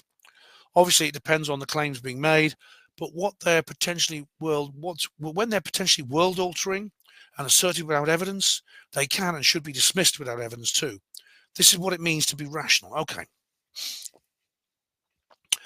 Right, a skeptic prevents themselves believing in harmful things. Okay, like the gold things. Yeah, well, first you don't have to be a skeptic not to fall for the Nigerian princess scam. I get these emails all the time. I've got $12 million worth in gold. It's in this vault in Lagos. I'll sign it over to you, but I need £200 just for the release fee. Yeah, no one who falls for those things now. Okay. Firstly, a skeptic prevents themselves in believing in harmful things like that. Right. You don't have to be a skeptic to do that. I'm a woo-woo. I prevent myself from believing in things like that. So it's not an exclusive area of skeptics. Contradicting things, multiple God claims. Obviously, if the God claims are contradictory, they can't all be the same. In the same way that there are some woo-woos who believe that Neil Armstrong and Buzz Aldrin saw aliens on the moon. Others, like me, say that Neil and Buzz were never on the moon. Okay, obviously both those claims cannot be true. They are mutually exclusive, so they can't be true.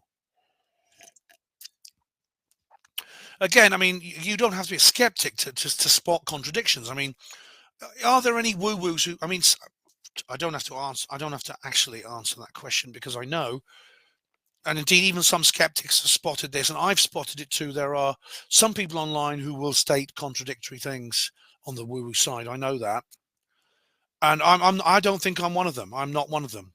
Again, you don't have to be a skeptic to do that. And indeed, you've got to be wary of. It's a very serious matter if you're going to hold a belief that could potentially cause harm. Yes, and indeed, this is why I don't mention that particular restaurant in Washington D.C. The one whose name involving the one the name I won't give you the name, but also involves a certain incident which is made up of two words. The first one is an Italian savory dish with a pastry base. And the second one is a device for regulating access to an outdoor enclosure or garden. All right, so put those two words together, and that's what it is. I never talk about that because I don't believe there's enough evidence to support that, and I know it can do harm. It bleeds. Somebody I know went into this restaurant with a gun. They didn't hurt anyone, but they could have done. They did discharge the weapon. No one was hurt or injured, but they could have been. This is why I don't talk about that. And you say, this is what it means to be rational. I suppose it does.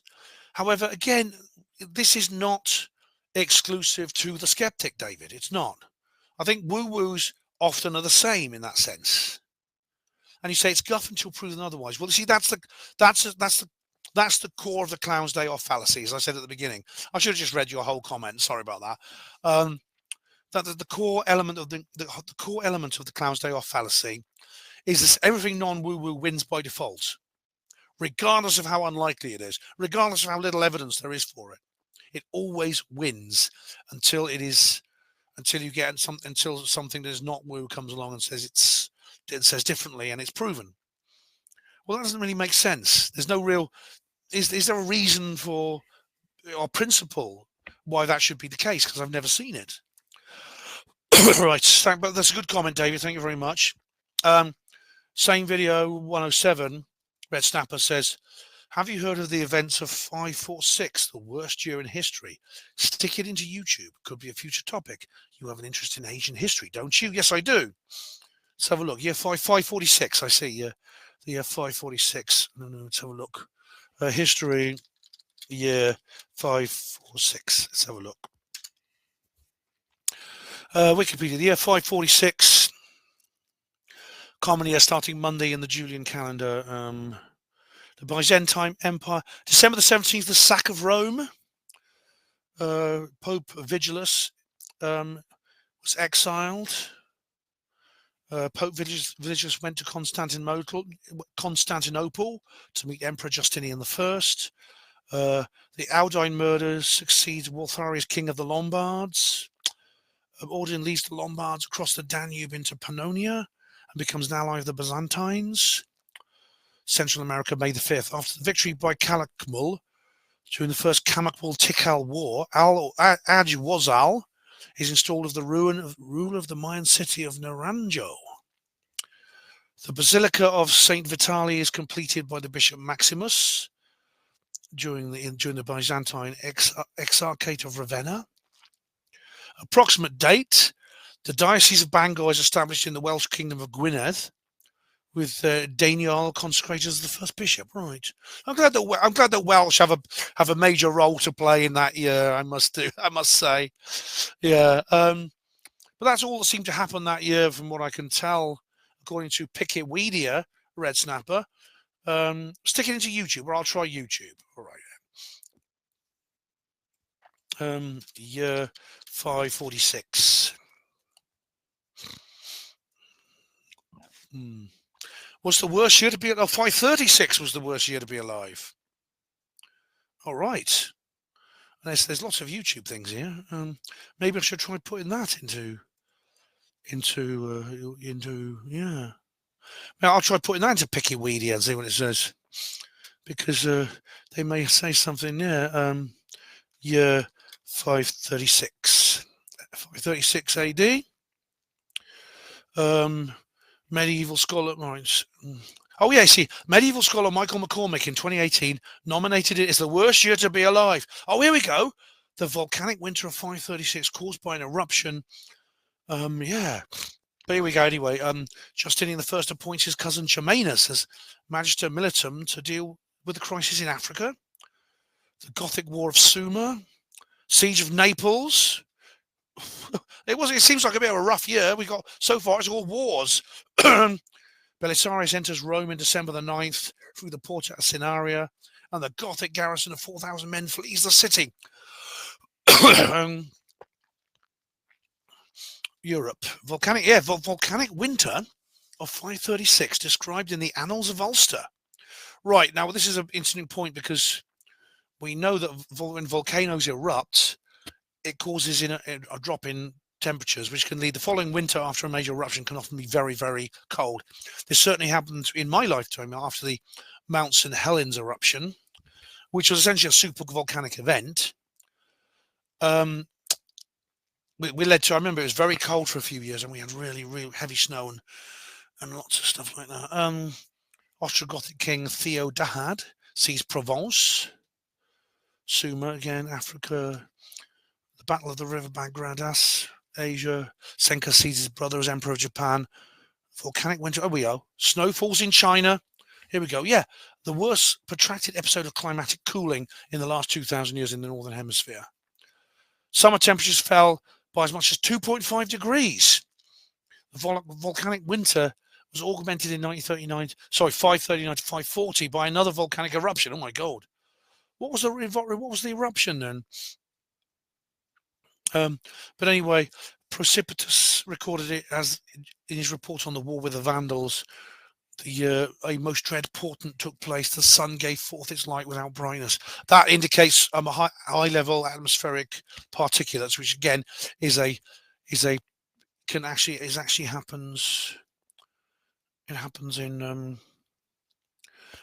happens in volcanic eruptions. Yeah. Here we go. Ice cores from Greenland, tree ring analysis, possible explanations. Yeah, what was the eruption? Impact events, possibly meteorite or comet.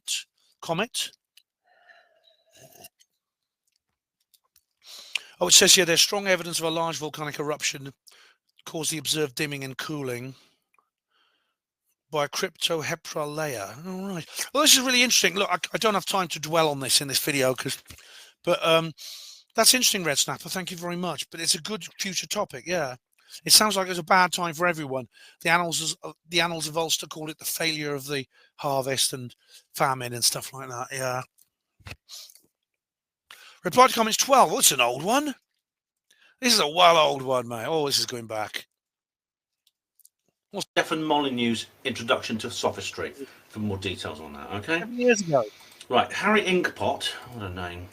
Harry Inkpot says on the Helen Duncan video, I read about Helen Duncan before. That their place called Stansted House, not far from airport, but no hear or see airplane. It Hugh place like stately home. That's huge.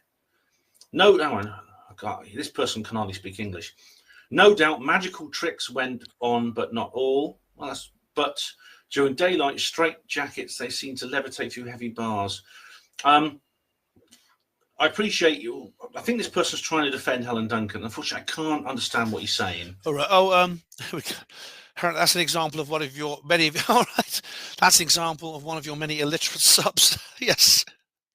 Honestly, Melvin Sherman is like Shakespeare compared to this guy. I'm glad you're watching my old reply to comments videos, Red Snapper. I really am. Right, here we go. Notice Vault Tech exclusive. Is Trump an accelerationist? Now we have David Smith here.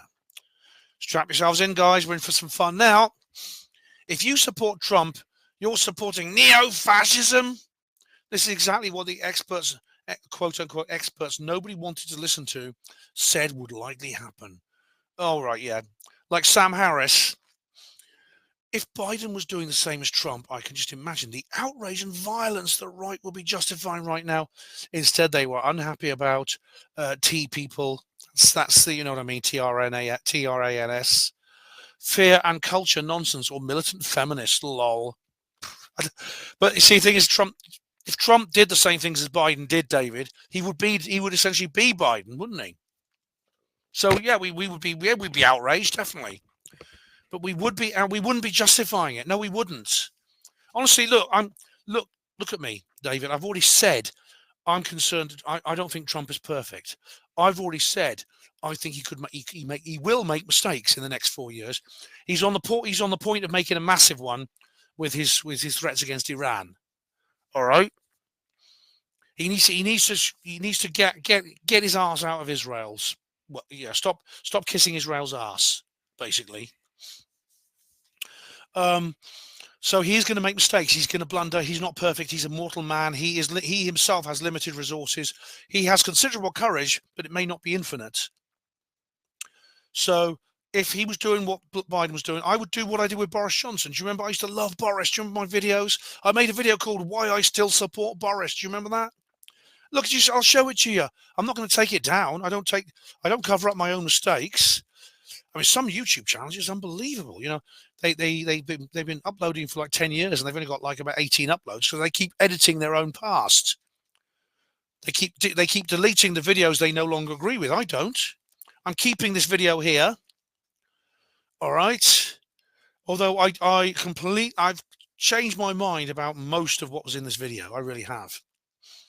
Because Boris betrayed us. Boris stabbed us in the back. He blew it, as I've explained in other videos.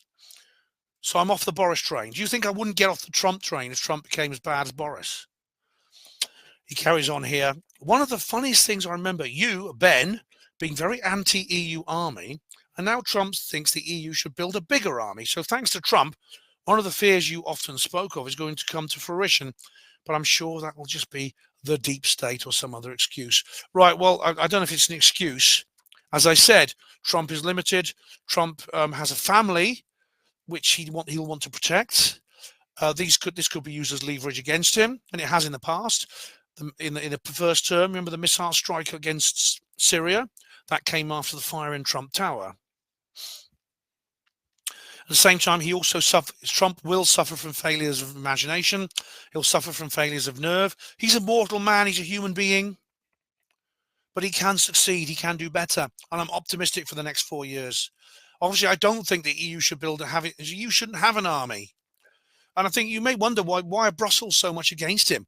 Why do they hate it that Rubio went behind their back to talk to Putin? So you got to look at these things holistically. So, but if you think I'm just going to, I will just, I mean, this nonsense about neo-fascism. You've been listening to Sam Harris too much. Don't. The guy's full of crap. He's suffering from Trump derangement syndrome. Extraordinary case. All right.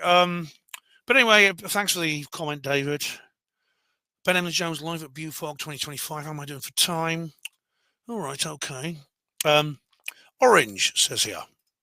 The future's bright. The future's orange. Good talk, Ben, but your conclusion is wrong. NASA are covering up exoplanets with the Kepler telescope. The telescope has the capacity to detect Earth-like planets around sun-like stars, but NASA claimed there was a malfunction, and the only Earth-like planets are around red dwarf stars were detectable.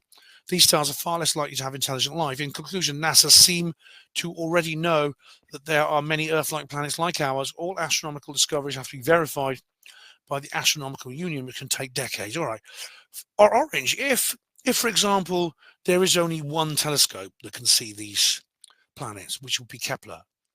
I've talked about Kepler before, remember Tabby star. All right. And that NASA have complete control over its input and there's no like live stream. If I'm wrong about that, then yes, technically speaking, NASA could cover up the presence of these planets, because there is no other instrument in the astronomical arsenal that is sensitive enough to see them. So yes, however, it still would be very, very difficult because the fact that the Kepler data is so widely distributed. How would you filter it? How would you censor it without it being obvious you were doing so? And I mean, astronomical discoveries don't have to be verified by the astronomical union, I don't think, because they're very often announced very soon after they're actually captured. Look at Oumuamua. Oumuamua was announced as soon as the scientific work had been done by Avi Loeb and the team at the Pan-STARRS Observatory. Right, Ultrek exclusive accelerations again. Bluebeam. Bluebeam says, I find this Stargate project quite strange, though. I don't know. Is he still believing in aliens? Mr. Trump? Have you heard Whitney Webb's criticism on Trump? Just my bets. No. Who's Whitney Webb? Hang on. Whitney Webb. Nothing in relation to Whitney Houston. Oh, this is Whitney Webb. Oh, right. I think I've seen her. Right, I've seen her. Yeah, I recognise her from somewhere. Yes, I've seen her somewhere. Oh, yes, I don't know if I've subbed. Dry, tight, or sensitive skin. Relief. I had 7 pensions. Right. Is this news now? I don't know what's happened there. Sorry, I must have clicked the video on. But yeah, I've recognised her. What does she say? I haven't heard her criticism of Trump, though. No, I haven't. But I won't look it up now. Anyway, okay. I changed the name of this video. This was originally a live stream, a YouTube live stream notice, but I decided to keep it because it was quite amusing. It was the Ben the Backslapper says it's a nothing burger, and I'm holding up the empty bun. Fetler John says, get some lard in it. Oh my God, don't mention lard, please. Because my next video will have a lard-like theme to it. You can probably guess what's happening this weekend. And Lance Corporal says, I'll see if I can make it. Also, nothing ever happens. All right. Lance, I can't remember if you did, but either way, thanks for, if you can't, you can't. But nothing does, things do happen. Things do. And Bobster, the blind beagle terrier, says, where's the smelly hat? It's fine. It's a hat. I wear it indoors. It's a hat. I wear it indoors. What's the problem? I wear this one. I don't wear this outdoors. I only wear this when I'm broadcasting. It's my Australia hat. I actually got given this before I actually went to Australia. I can't remember who gave it to me, but the peak has gone. It's like floppy. But I wear it so that I don't have any bright sunlight shining on my bald head. Bobster says here, your 11 followers will be there. All right. There were more than that, Bobster. And David Smith said, not far off Jesus. Just one short. As you saw, Bob, there were many, many more than that. Right, Bufog again, an orange says here. There's an official scientific paper called Planet 9 in the IRAS telescope data, which has been published recently. It shows evidence that Planet 9 was discovered 40 years ago, but they say the finding was ignored by astronomers, even though at the time there was media coverage of a newly discovered planet. This shows how easily astronomical discoveries can be covered up. Now they are saying they're waiting for the Vera Rubin telescope to confirm the discovery. Really? Planet 9? Planet 9. Suppose that's the one after Pluto, isn't it? Oh no, because Pluto. Oh, sorry. Pluto used to be the Planet 9 because now there's 8. Okay. Planet 9 is a hypothetical 9th planet in the outer region of the solar system. Oh yeah, because it's been theorized for a long time because it's to do with Neptune. Because Neptune, the biggest of the major planets that we know of. So the furthest, not the biggest, Jupiter's the biggest, but the furthest out, most distant from the sun planet that we know of in the major planets. Its orbit is perturbed by a gravitational anomaly, which indicates there is another very large object beyond it. Right, well, if this is true, then you've proved your point. But did they really ignore it, or is it just not true? I mean, see, the thing is, I know that scientists are like this, all right? Scientists can And I mean, I talk about it all the time. That scientists have their own. They have their own trends. They have their own method of herding, the herding instinct. They have, fads and fashions, and so they're the same as in that way. They're the same as everyone else. They claim to be able to draw these perfect circles of rationality, which David Smith talks about, but in fact, they are human like everyone else. So that could be it. In which case, though, surely, are you saying every single astronomer, or are there some fringe ones that say this is Planet 9, or maybe there's another explanation? I don't know. But if you maybe you've proved your point. I don't know. Michelle Wilkinson says here on Ben the Backslapper says, I've been away for a while, Ben, but look forward to your stream. Was Michelle sovereign, but things have changed. Michelle, welcome back. And then Orange says it was Ben Emlyn Jones on the grassy knoll. Yes. No, it was Professor Plum in the library with a rope.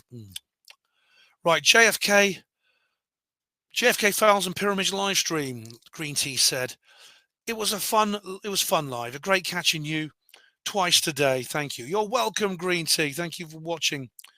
Same video. Tor Engen says, who gave nuclear weapons to Iran and North Korea? It was a company named ABB. An older name was ACEA that had a swastika as a logo. Blimey. Generators was implemented at Norsk Hydro to make heavy water to the Nazis. Blimey, that's going back to World War II then. Oh, yeah. All the companies are owned by one Swedish family. The same family was a major funder of Nazi Germany. Their company, SKF, produced products for the Nazi Germany army. Ironically, have control over all Nobel Prizes. The family name is Wallenberg. Right. Well, they have control over the Nobel Prizes. That explains why Henry Kissinger won one. Adolf Hitler was shortlisted, wasn't he? So I didn't know there was that connection to ABB, though, and it goes back that far in history. ABB, of course, was Donald Rumsfeld's company, who did sell nuclear secrets to Iran and North Korea. Yeah, I didn't know it was connected to this older company that dealt with the Nazis. Tessa1111 says, beef and chicken dripping make the best gravy. Yummy. Thanks for the advice, Tessa. GFK Files and Pyramids live stream. Bobster, the blind beagle terrier, says, you need to take up skateboarding and longboarding on roads reaching up to 75 kilometers per hour as you go past upcoming traffic. I can see you, Ben, giving up this bedsit life and becoming a skateboard artist. You have the smelly hat. Right. And I said underneath in text, I said, I'd love to take my skateboard and reach speeds of 75 while you do the same towards Watford. Are you up for that? No, you've already turned down that chance, haven't you? Right. I was actually hinting there that he might be one of the droiks.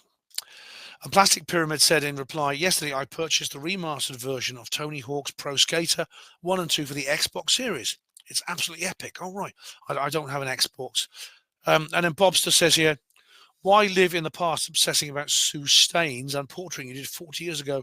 UFOs are boring. I know you can do a 360 on a ramp and head down the Alpine roads towards Juggernauts at least doing 50. There's lots of money in sponsorship for you. All right, Bobster, I don't think you're one of the droid trolls. You're too funny, and you have a style which they don't. You're just repeating things that they've said. I'm not going to block you because you're too amusing. But I didn't do portraiting 40 years ago. I did portraiting. Actually, I did portraiting just over 13 years ago, and for 23 years before that. UFOs are not boring. And yeah, there you go. Plastic Pyramid says on the same video, you were correct, but not for the right reasons. When you said don't go to Egypt,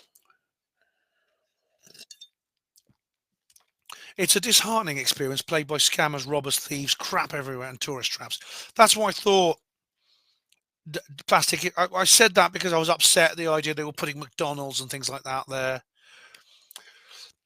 ACAM's on. The country fails to offer a sense of spirituality. It feels like a godforsaken place instead. Even the pyramids, though renowned as one of the wonders of the world, fall short of expectations.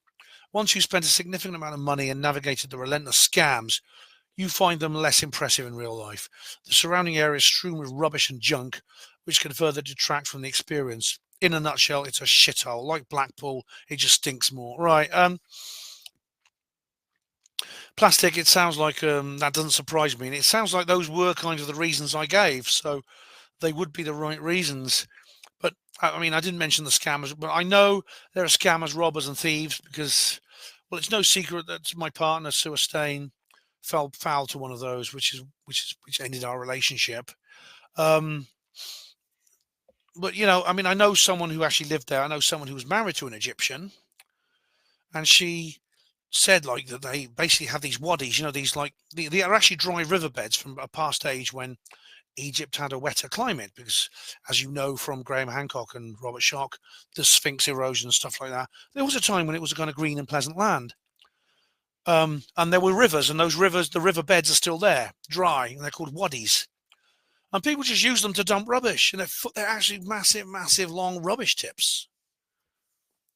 Yeah. Probe for Gene and Sam. Oh, Bob's to the Blind Beagle Terror says, hey, amazing video. Oh, thank you.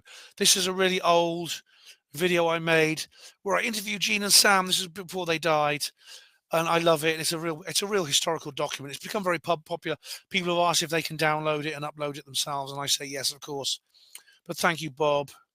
That's another reason you're not a droid troll. 107. Sounds like 107. Oh God. No, one reply to comments 107 YouTube. It's got nothing to do with 107, who is, of course, John. Or is it Vincent Fuchsia? I don't know. David Smith says, Ben, in my wallet, I have over £200. Pretty mundane. So just give me £50 and it's yours. Deal? Why not? The claim is mundane and perfectly possible. When you work out why you won't do this deal and apply the same rationale to the claims you mentioned, then you'll understand the skeptic position. Right.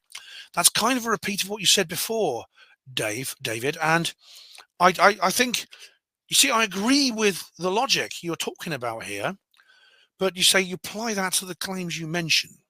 But what if I apply it to the claims I mentioned and I find that, you know, it's not the same thing. Obviously, what you're suggesting is a classic, like you say, Nigerian princess scam. But what if I apply? I believe I've applied that rationale to these woo-woo claims, and then I find that they are real. You see, they do pass. So it's like saying, to give you an idea, if you say, "Here's your wallet," and you don't have to give me anything, and it's yours, and you give me £5 for it, and I'll sign it over with a lawyer so that it's all above board and it's yours. And I'll actually put it in your hands personally, and you can check the money, check that it's real money. All right. If I do that, then you'll understand the woo-woo position, the rational woo-woo position. Because I think you're polarizing this whole issue. You're claiming that believing in ghosts or UFOs or the Loch Ness Monster is the same as falling for the gold scam. It's not. But you see, that's kind of the point I made before. David Smith says here on 107, I was referring to Elon, by the way, not the Orange Menace, who as it happens, just dropped another clanger. And Project 2025. All right, I didn't know. I thought it was Elon, not Trump, who was behind that. Okay. And Project 2025 is about creating a one-party system, full control, proper fascism, the kind you thought somehow the left would bring in by giving minorities more rights. Okay. Yeah, I did. But right, if they want to bring in a one-party system, I don't agree with that.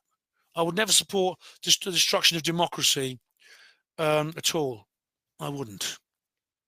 So, for example, if, like, I see Marine Le Pen, the fact that she's just been basically shafted by the courts in France, if they did that to a left-wing politician, I would oppose it as well.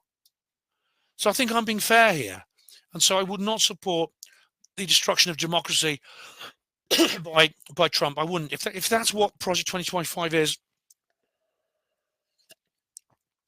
I'd be against. If you explain me a bit more, what exactly is Project 2025? Just looking up.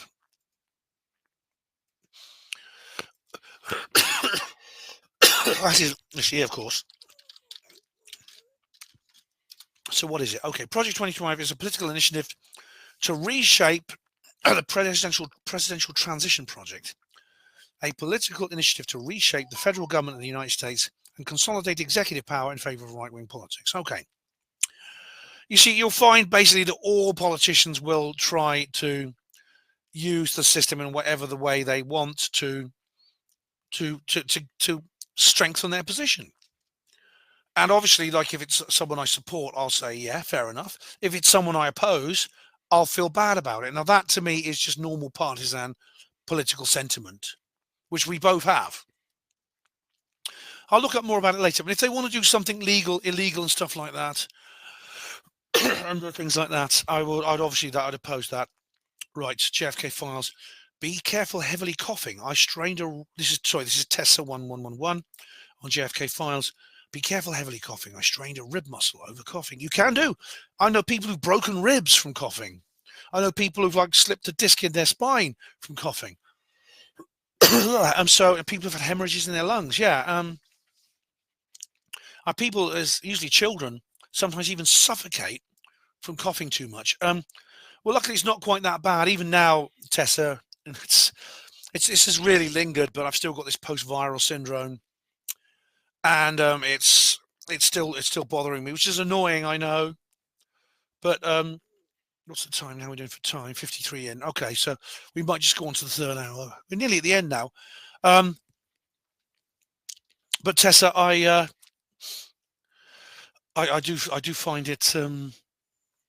I do find I can't help it. You know, I mean, I can't help my voice the way it is at the moment. I tell you, if it's still like this next week, I'll just stop talking about it. All right. But thanks very much. I appreciate your concern. Right, I've had missing time. This is an old video. And Teddy Bear Leem says, thanks for sending me this, Ben. Thanks, Teddy. I don't remember actually sending it to you physically, but I might have recommended it to you, in which case I hope you enjoy it, because it was quite alarming. I look back on it with curiosity more than fear, because nothing like it, this happened a couple of years ago, nothing like it has ever happened since.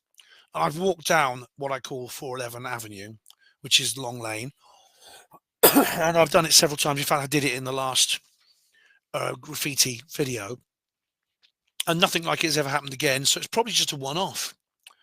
And so I think it's more curious than anything else. Oh, here's an old video. Michael Bagent dies. This is a really old video, this one. And Frank Williams says here, I just finished reading his book, The Jesus Papers.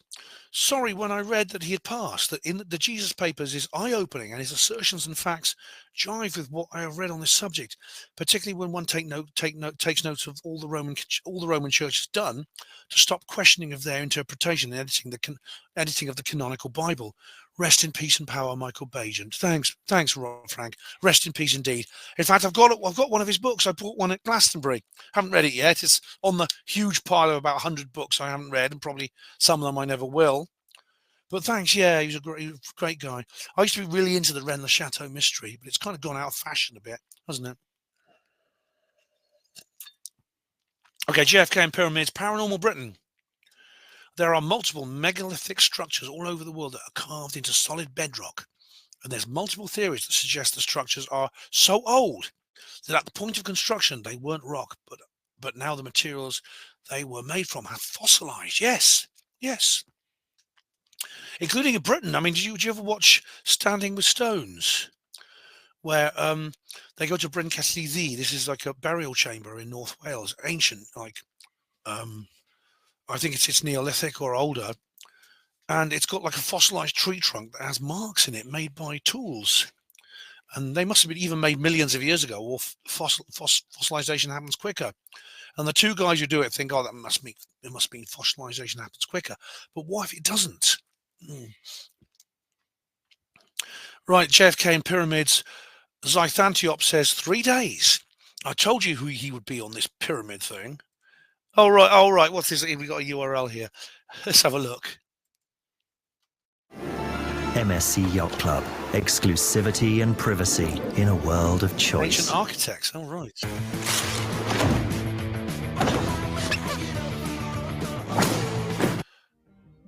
What's this? Ancient. I don't know. I don't know this channel. 5 unopened entire discovery. Yeah.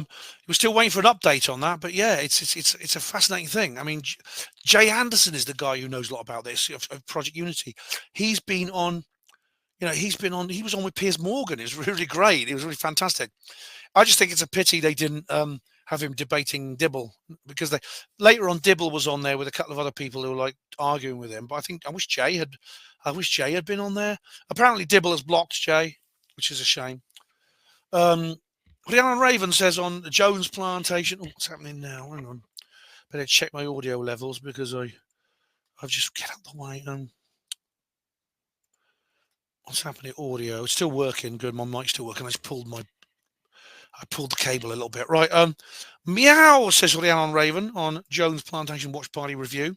Mr. Smith was amazing, but the music was absolutely awful and ruined it. A good film otherwise, apart from the 1950s sideboard in the kitchen outhouse thingy. Yes, I would encourage normies to watch it and to make them think. Yeah.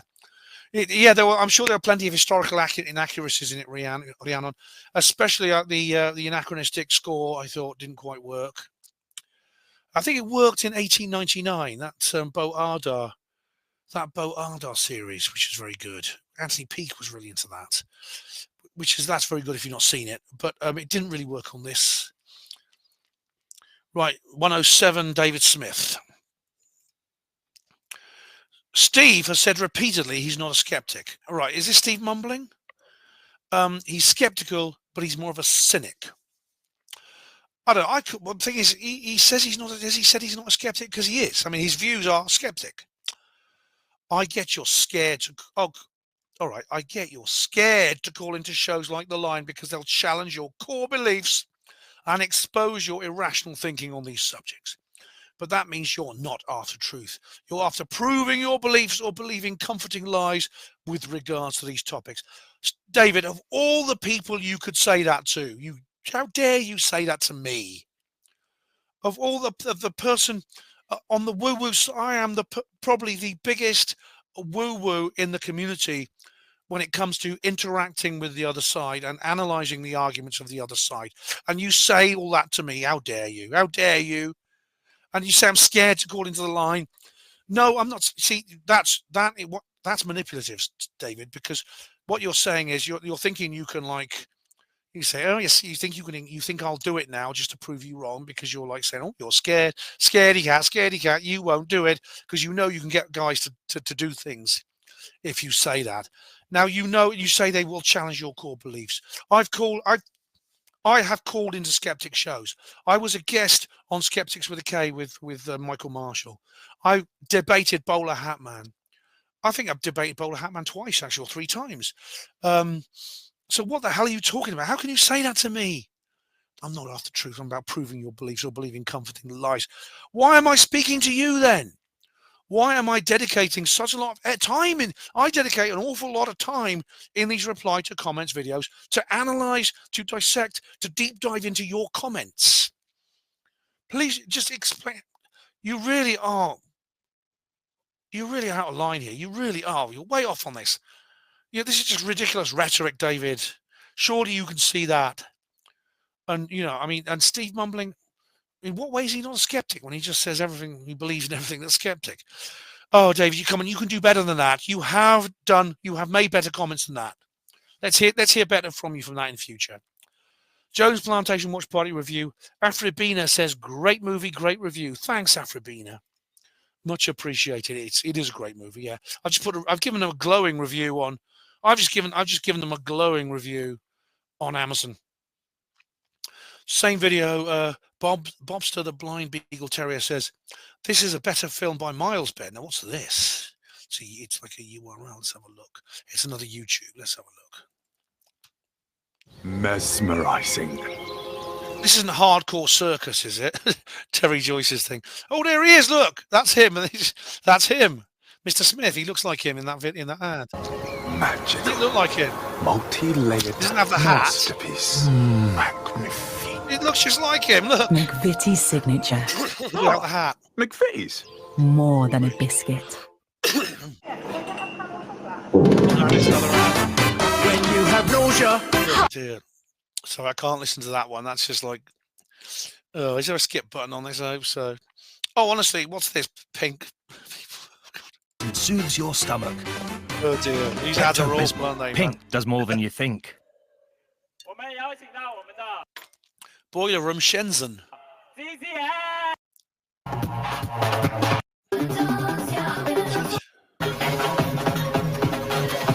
Looks like a bunch of Chinese guys doing mixing decks, DJs. Mark Devlin would probably like that. Right, I'll go off screen share. Bob, I'm just clipping. It's an hour long. I'm not going to watch it now, but like skipping through it. I think it just looks simply like a music video to me. I wouldn't say it's better than Jones Plantation based on that, but there you go. Right, 555 Sothis 6 says on JFK and pyramids, there's a pyramid at the so-called center of the world, a place called Felicity in California. It's full of Masonic structures and has an association with a children's book about a good dragon. There's apparently coded literature inside the book regarding Masonic rituals and secrets. What's this? Let me just Google this. A place called. Let's just Google this, mate. Let's see what's there. Let's just Google it. I Googled it. Google is your friend. The Felicity, a small town in California desert near Yuma, Arizona. So it's a claim. Here we go. 21-foot tall pink granite pyramid. Let's look at images. Here we go. Oh right, yeah, Felicity, California. All right. Oh, I was going to say, is it Contact in the Desert is up here, is around here, so it's a long way from there. I won't be able to visit it when I'm over there. Developed in the 1980s. Wow. Yeah. Wow. Yeah, that does look very Illuminati. It does, doesn't it? I don't know whether this is a connection to children's books, but I don't have time to look into that now. But thanks very much. Let's get back to let's get this back on my let's get this back on my clipboard. And we've just gone over an hour. So yeah, we are going to go on to the third hour, guys. So see you in a minute. Okay, we're back for hour number 3, which won't be very long. Had a few technical problems there. I couldn't get the damn thing to start. But anyway, it's working now. So just said, let's just go to this thing here where Red Snapper says, "Oh, welcome to HPANWO TV. This, I think, is the 3rd or 4th video I ever did. Blimey." Red Snapper says, "Are you a Trekkie, Ben?" Well, I'm not like, I don't go to the conventions and things like that and wear the costumes. I haven't taught myself to speak Klingon or anything like that. But, excuse me, I like Star Trek very much. I think it's a very good series. I haven't seen the most recent ones, but I think TNG and the original series were fantastic. It went downhill a bit after that. Got woke, of course, like everything else. It was ruined by the message. Anyway, right, here we go. Helen Duncan, the most dangerous psychic in the world. Oh, right, I'm very proud of this video. This is one of my most popular. Dr. Hildegard Langstrom, who is quite mad, yes. So more Red Dwarf references, of course, whenever I talk to Dr. Hildegard. She says here, twinkle, twinkle, little eye. Now it's time for... Okay. I know you probably don't pay the Big Brother Corporation license fee, but they're doing some banging paranormal stuff like Uncanny and Paranormal. The latest series was about Helen Duncan, presented by that top Taff Totty, Shana Leary. Yes, top Taff Totty. That is a tongue twister there. Well, she's not. I don't fancy her. She's not my type. But I actually did I did a review of this actually, and I have had a word with Margaret Hahn about this because we have discussed this. I'm going to do an interview with Margaret at some point about this because she can speak for herself, but she has a lot to say about this particular document. I've got to just do this so I know what I'm doing because I have to set this up now. There we go. Right. Here's my review. Paranormal: Britain's Last Witch.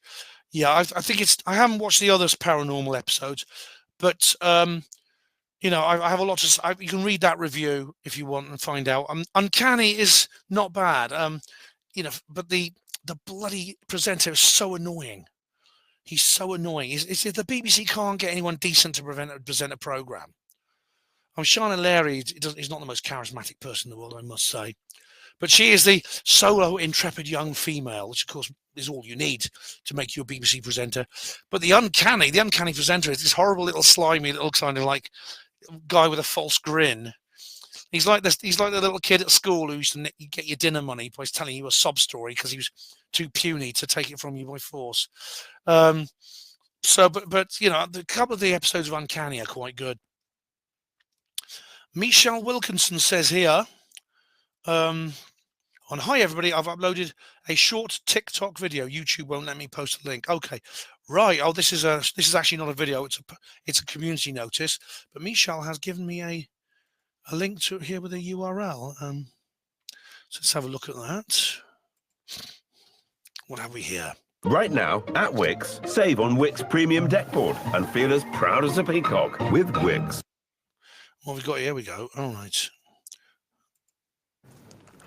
For our last story tonight, let's talk about aliens. All right. Oh, this is Y on, is it? No, first post. Sorry, first post.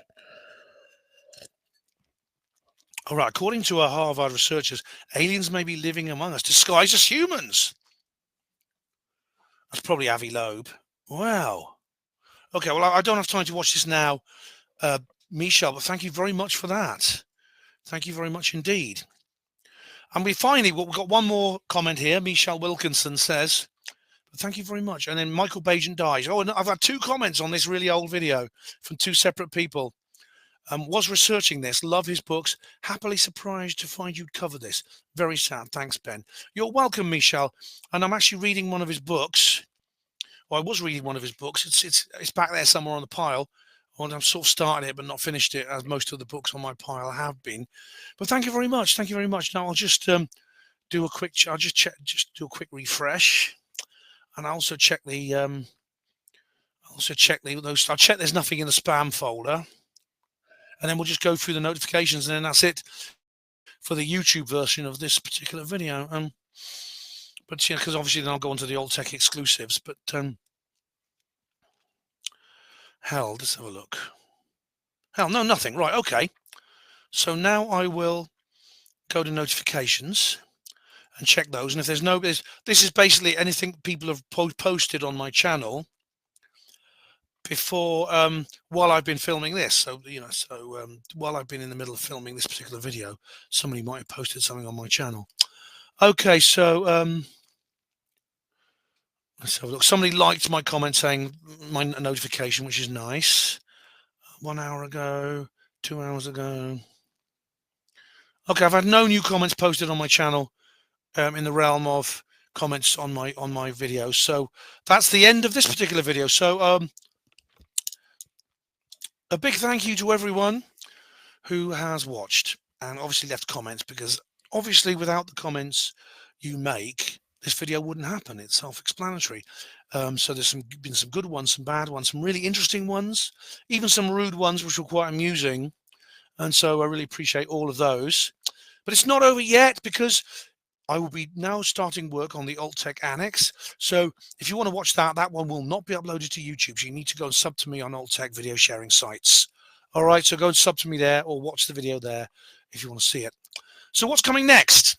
Well, there's not going to be a video now for probably about a week, because I'm off to a weird weekend north. So I will be taking my trusty HPANWO TV camera to that. And yes, you will get to see my reportage of that, which is coming very, very soon. So yeah, that'll be cool. In the meantime, thank you all of you for watching HPANWO TV. Hospital Porters, Pride and Dignity, stop the New World Order.